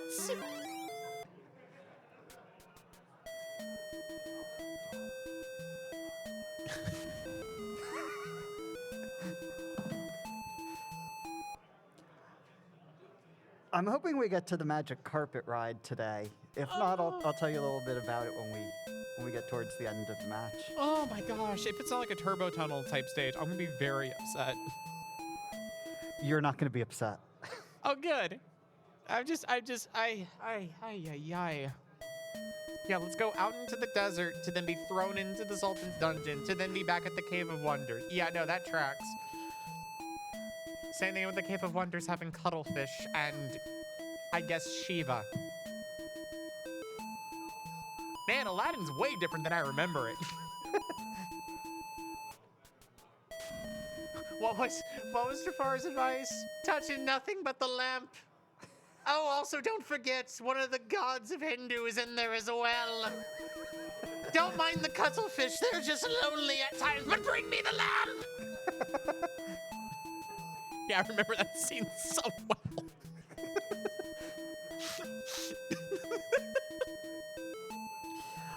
You know, I would love to see this in Awful Block one day. Honestly, yeah, same. Just any aspiring speedrunners out there. If anybody wants to pick this up, this is future Awful Block material. This is also future Big Bad Game-a-thon material, too. It does not have retro it yet, achievements but I almost yet. guarantee if you ask Liz, I'm sure she'll come up with something. She's already planning on coming up with retro treatments for what, Bing Jahin Sing 2, aka Ice Age 2? Yes. Okay, cool. I'm sure Liz, wait, you can, of course you can! There's no indication you could just...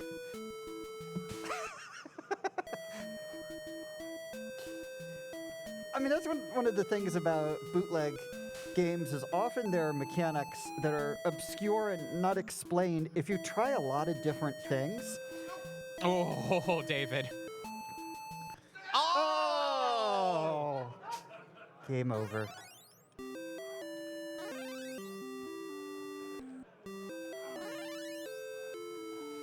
Meanwhile, Derek is still within the Sultan's dungeon, trying to get past the moving platforms of back and forth and back and forth. I mean, honestly, whenever Jeff gives out a game, it's like he is throwing you into a dungeon and just seeing how well you do until the match is over.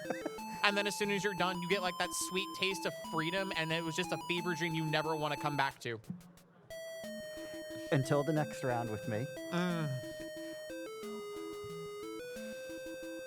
I love how we have gone from Escape from Atlantis, which was questionable, to Kevin Costner's Waterworld, which was a debatably bad game, and to Chinese bootleg.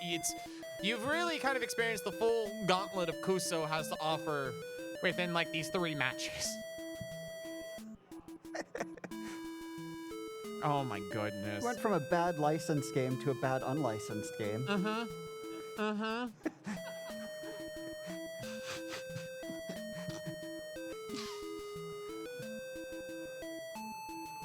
Old beggar man, what am I doing with these crystal hearts? She wants them back.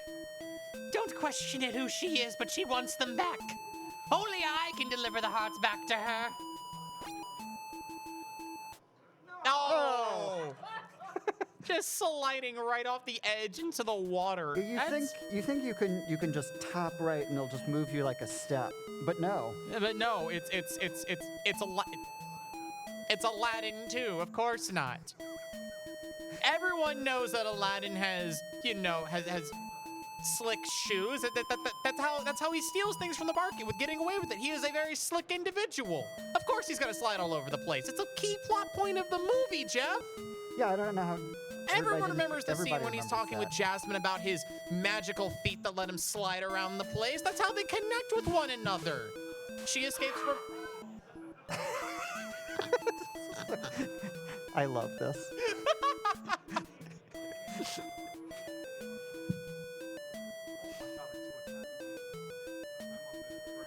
Come on, Derek, you can do it, man. I know you can get past this section. I believe in you. And so does the rest of the crowd. Am I right, guys? There we go. Yes, let's do it. Our players are really good sports for doing this. The fact that nobody wants to, like, you know, lead you to a dark corner and just vanish out of nowhere, I mean, that says a lot about the competitors when they play games from you, my friend. Yeah.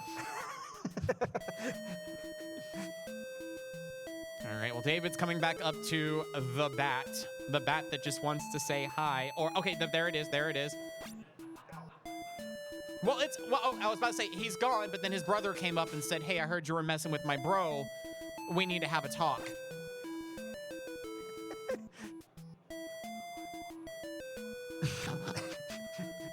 Isn't it great that Select throws the apples so that you're just there? Hey, you made it again. But now the question is, do you trust continue going to the right, or are you gonna like jump on the? Okay, we're going for the chains.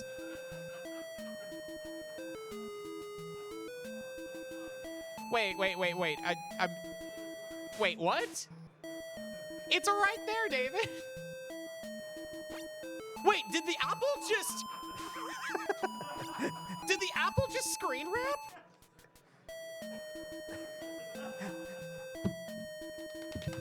Okay, wait, what is going...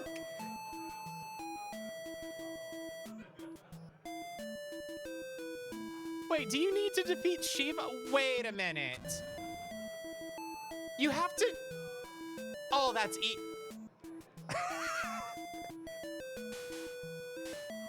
Wait, no.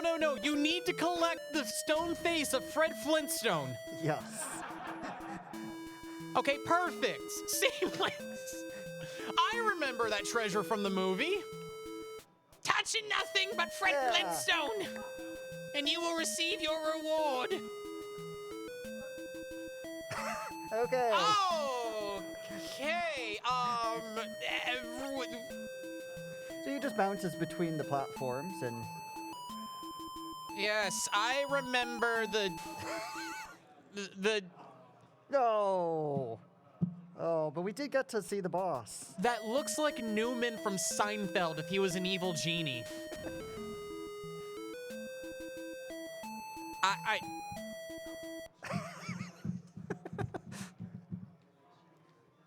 Okay, so we have crossed universes with the Flintstones, Titanic, Indiana Jones, and Seinfeld now. Oh, and Sesame Street. Yep.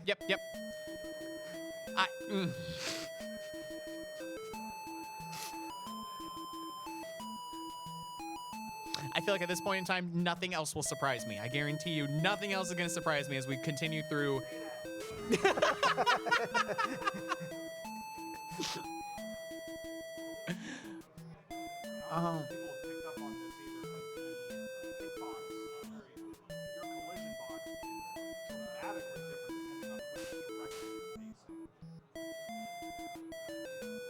Is it? Oh, that is okay. So, like, as Derek has mentioned, your hitbox changes depending on which way Aladdin is looking. I wish we had software because I really want to see how much this hitbox grows and shrinks accordingly. And David is currently on his way to recollect the bust of Fred Flintstone so we can go fight Newman.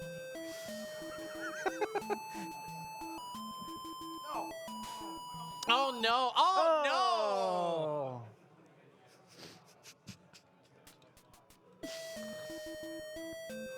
I mean, I feel like the stage select screen in the beginning is an indication you're not intended to beat any of the levels.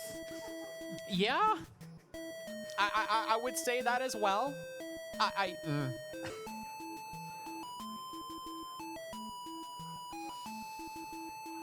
Oh my god, it could also, the final boss could, not the final boss could also be like a genie version of like Nedry from Jurassic Park. It's just, Genie, Genie, we got a genie over here. See, nobody cares. Nice scimitar. What are you trying to be? Some peasant? Oh my goodness. It's just, it's. I know Derek is. Oh, kid. Oh no, you got this. You were so close, Derek. You can turn and move towards the center of the platform and fall through. Yeah, I mean, I think that's one of the biggest flaws with this game is the graphics not matching the platforms and hitboxes. I just don't know if I should feel thankful that Derek hasn't made it into the cave yet, because it's just... I wouldn't wish this stage upon anybody. But then Derek's also dealing with the moving platform nonsense. That is just... I mean, I would wish it upon somebody who's trying to win the race. I would, I would too. But like also for like a game like this, is it just okay to be stuck and not have to know the true horrors that await in front of you? All right, so David's once again up to... Man, those are a set of teeth. Just... Like the slowest moving projectiles from the boss. That's also a sword for a tail, if I'm noticing correctly. Yes, I think so. Okay, well, this is oh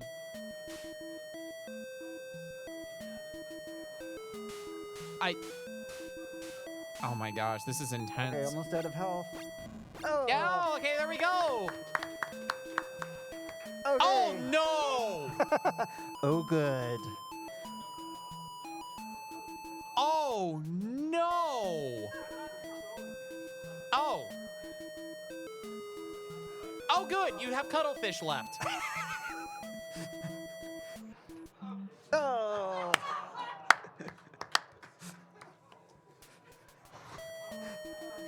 I thought that was the end of the stage. You thought wrong.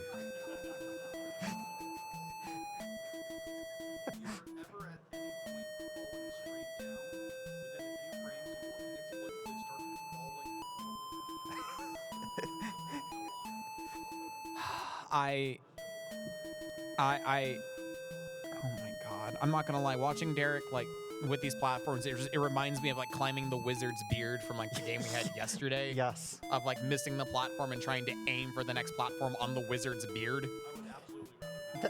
Those were hard, but they at least made some sense. No, they did make some sense with, like, some correct platforming element. Oh my goodness. Okay, well. Come on, Derek, you got this, man. I want you to make it to the Cave of Wonders. I'm rooting for you to make it to the Cave of Wonders.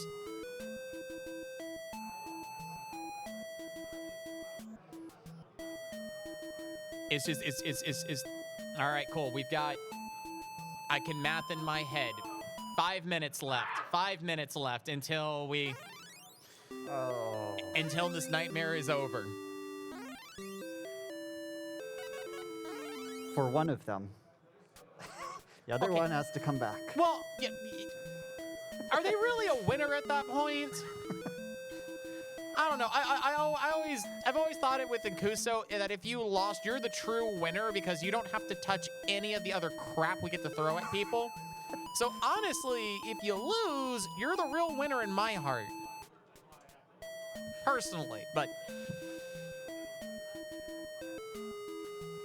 Okay, so David once again is navigating through the cave of IP infringement.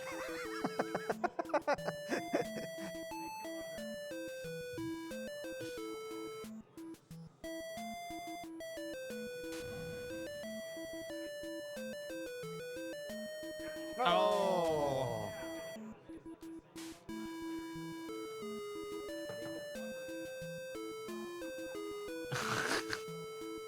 I mean, if you want to take a look at what David's doing, go for it, my friend.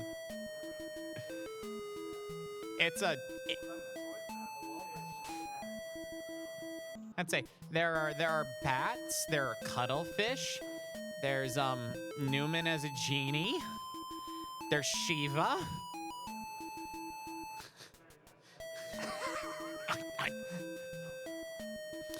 don't know what else to say. Oh yeah, there's also the bust of Fred Flintstone. So you know, there's a lot of things in the.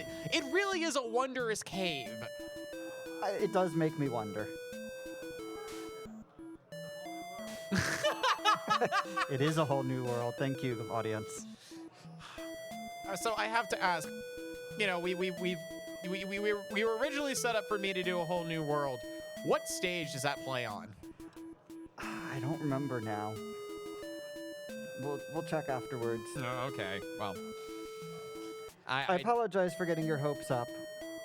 I mean, honestly, just hearing the most depressed version of Prince Ali was good enough for me. I am morbidly curious how they butcher a whole new world, because the music has been very slow, very low notes. It's a very downer OST. Yeah. So I really want to see them give that treatment to a whole new world. Oh my gosh, Derek. Oh, you were so close.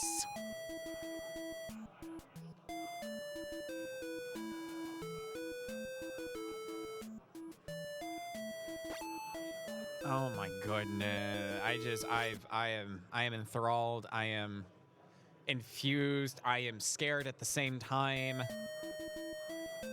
And I mean, see, this is good art. It conveys a lot of emotions. I am feeling a whole realm of emotions right now. So if this game was meant to be all about emotions, it's doing a bang up job.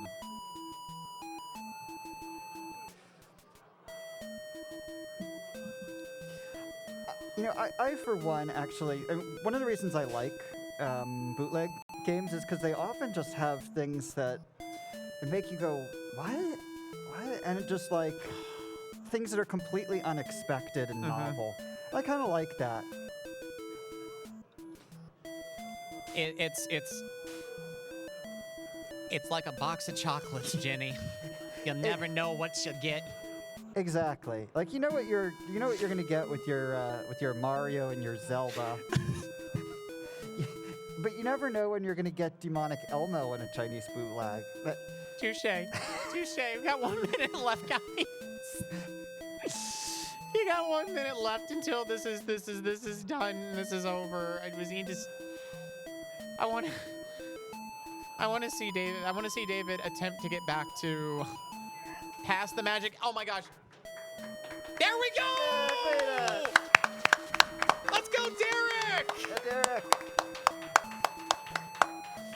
Oh, congratulations. You're now to the Cave of IP infringement.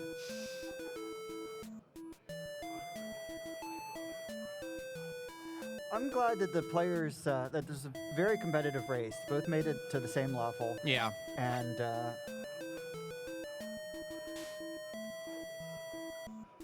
they got to experience half of what this game has to offer. And that's it. That's time, everybody. That is time. Please, bigger round of applause for both Derek and David. Oh my gosh. Okay. I need to breathe because I feel like I've been laughing way too hard throughout this entire run. Derek, we'll start with you.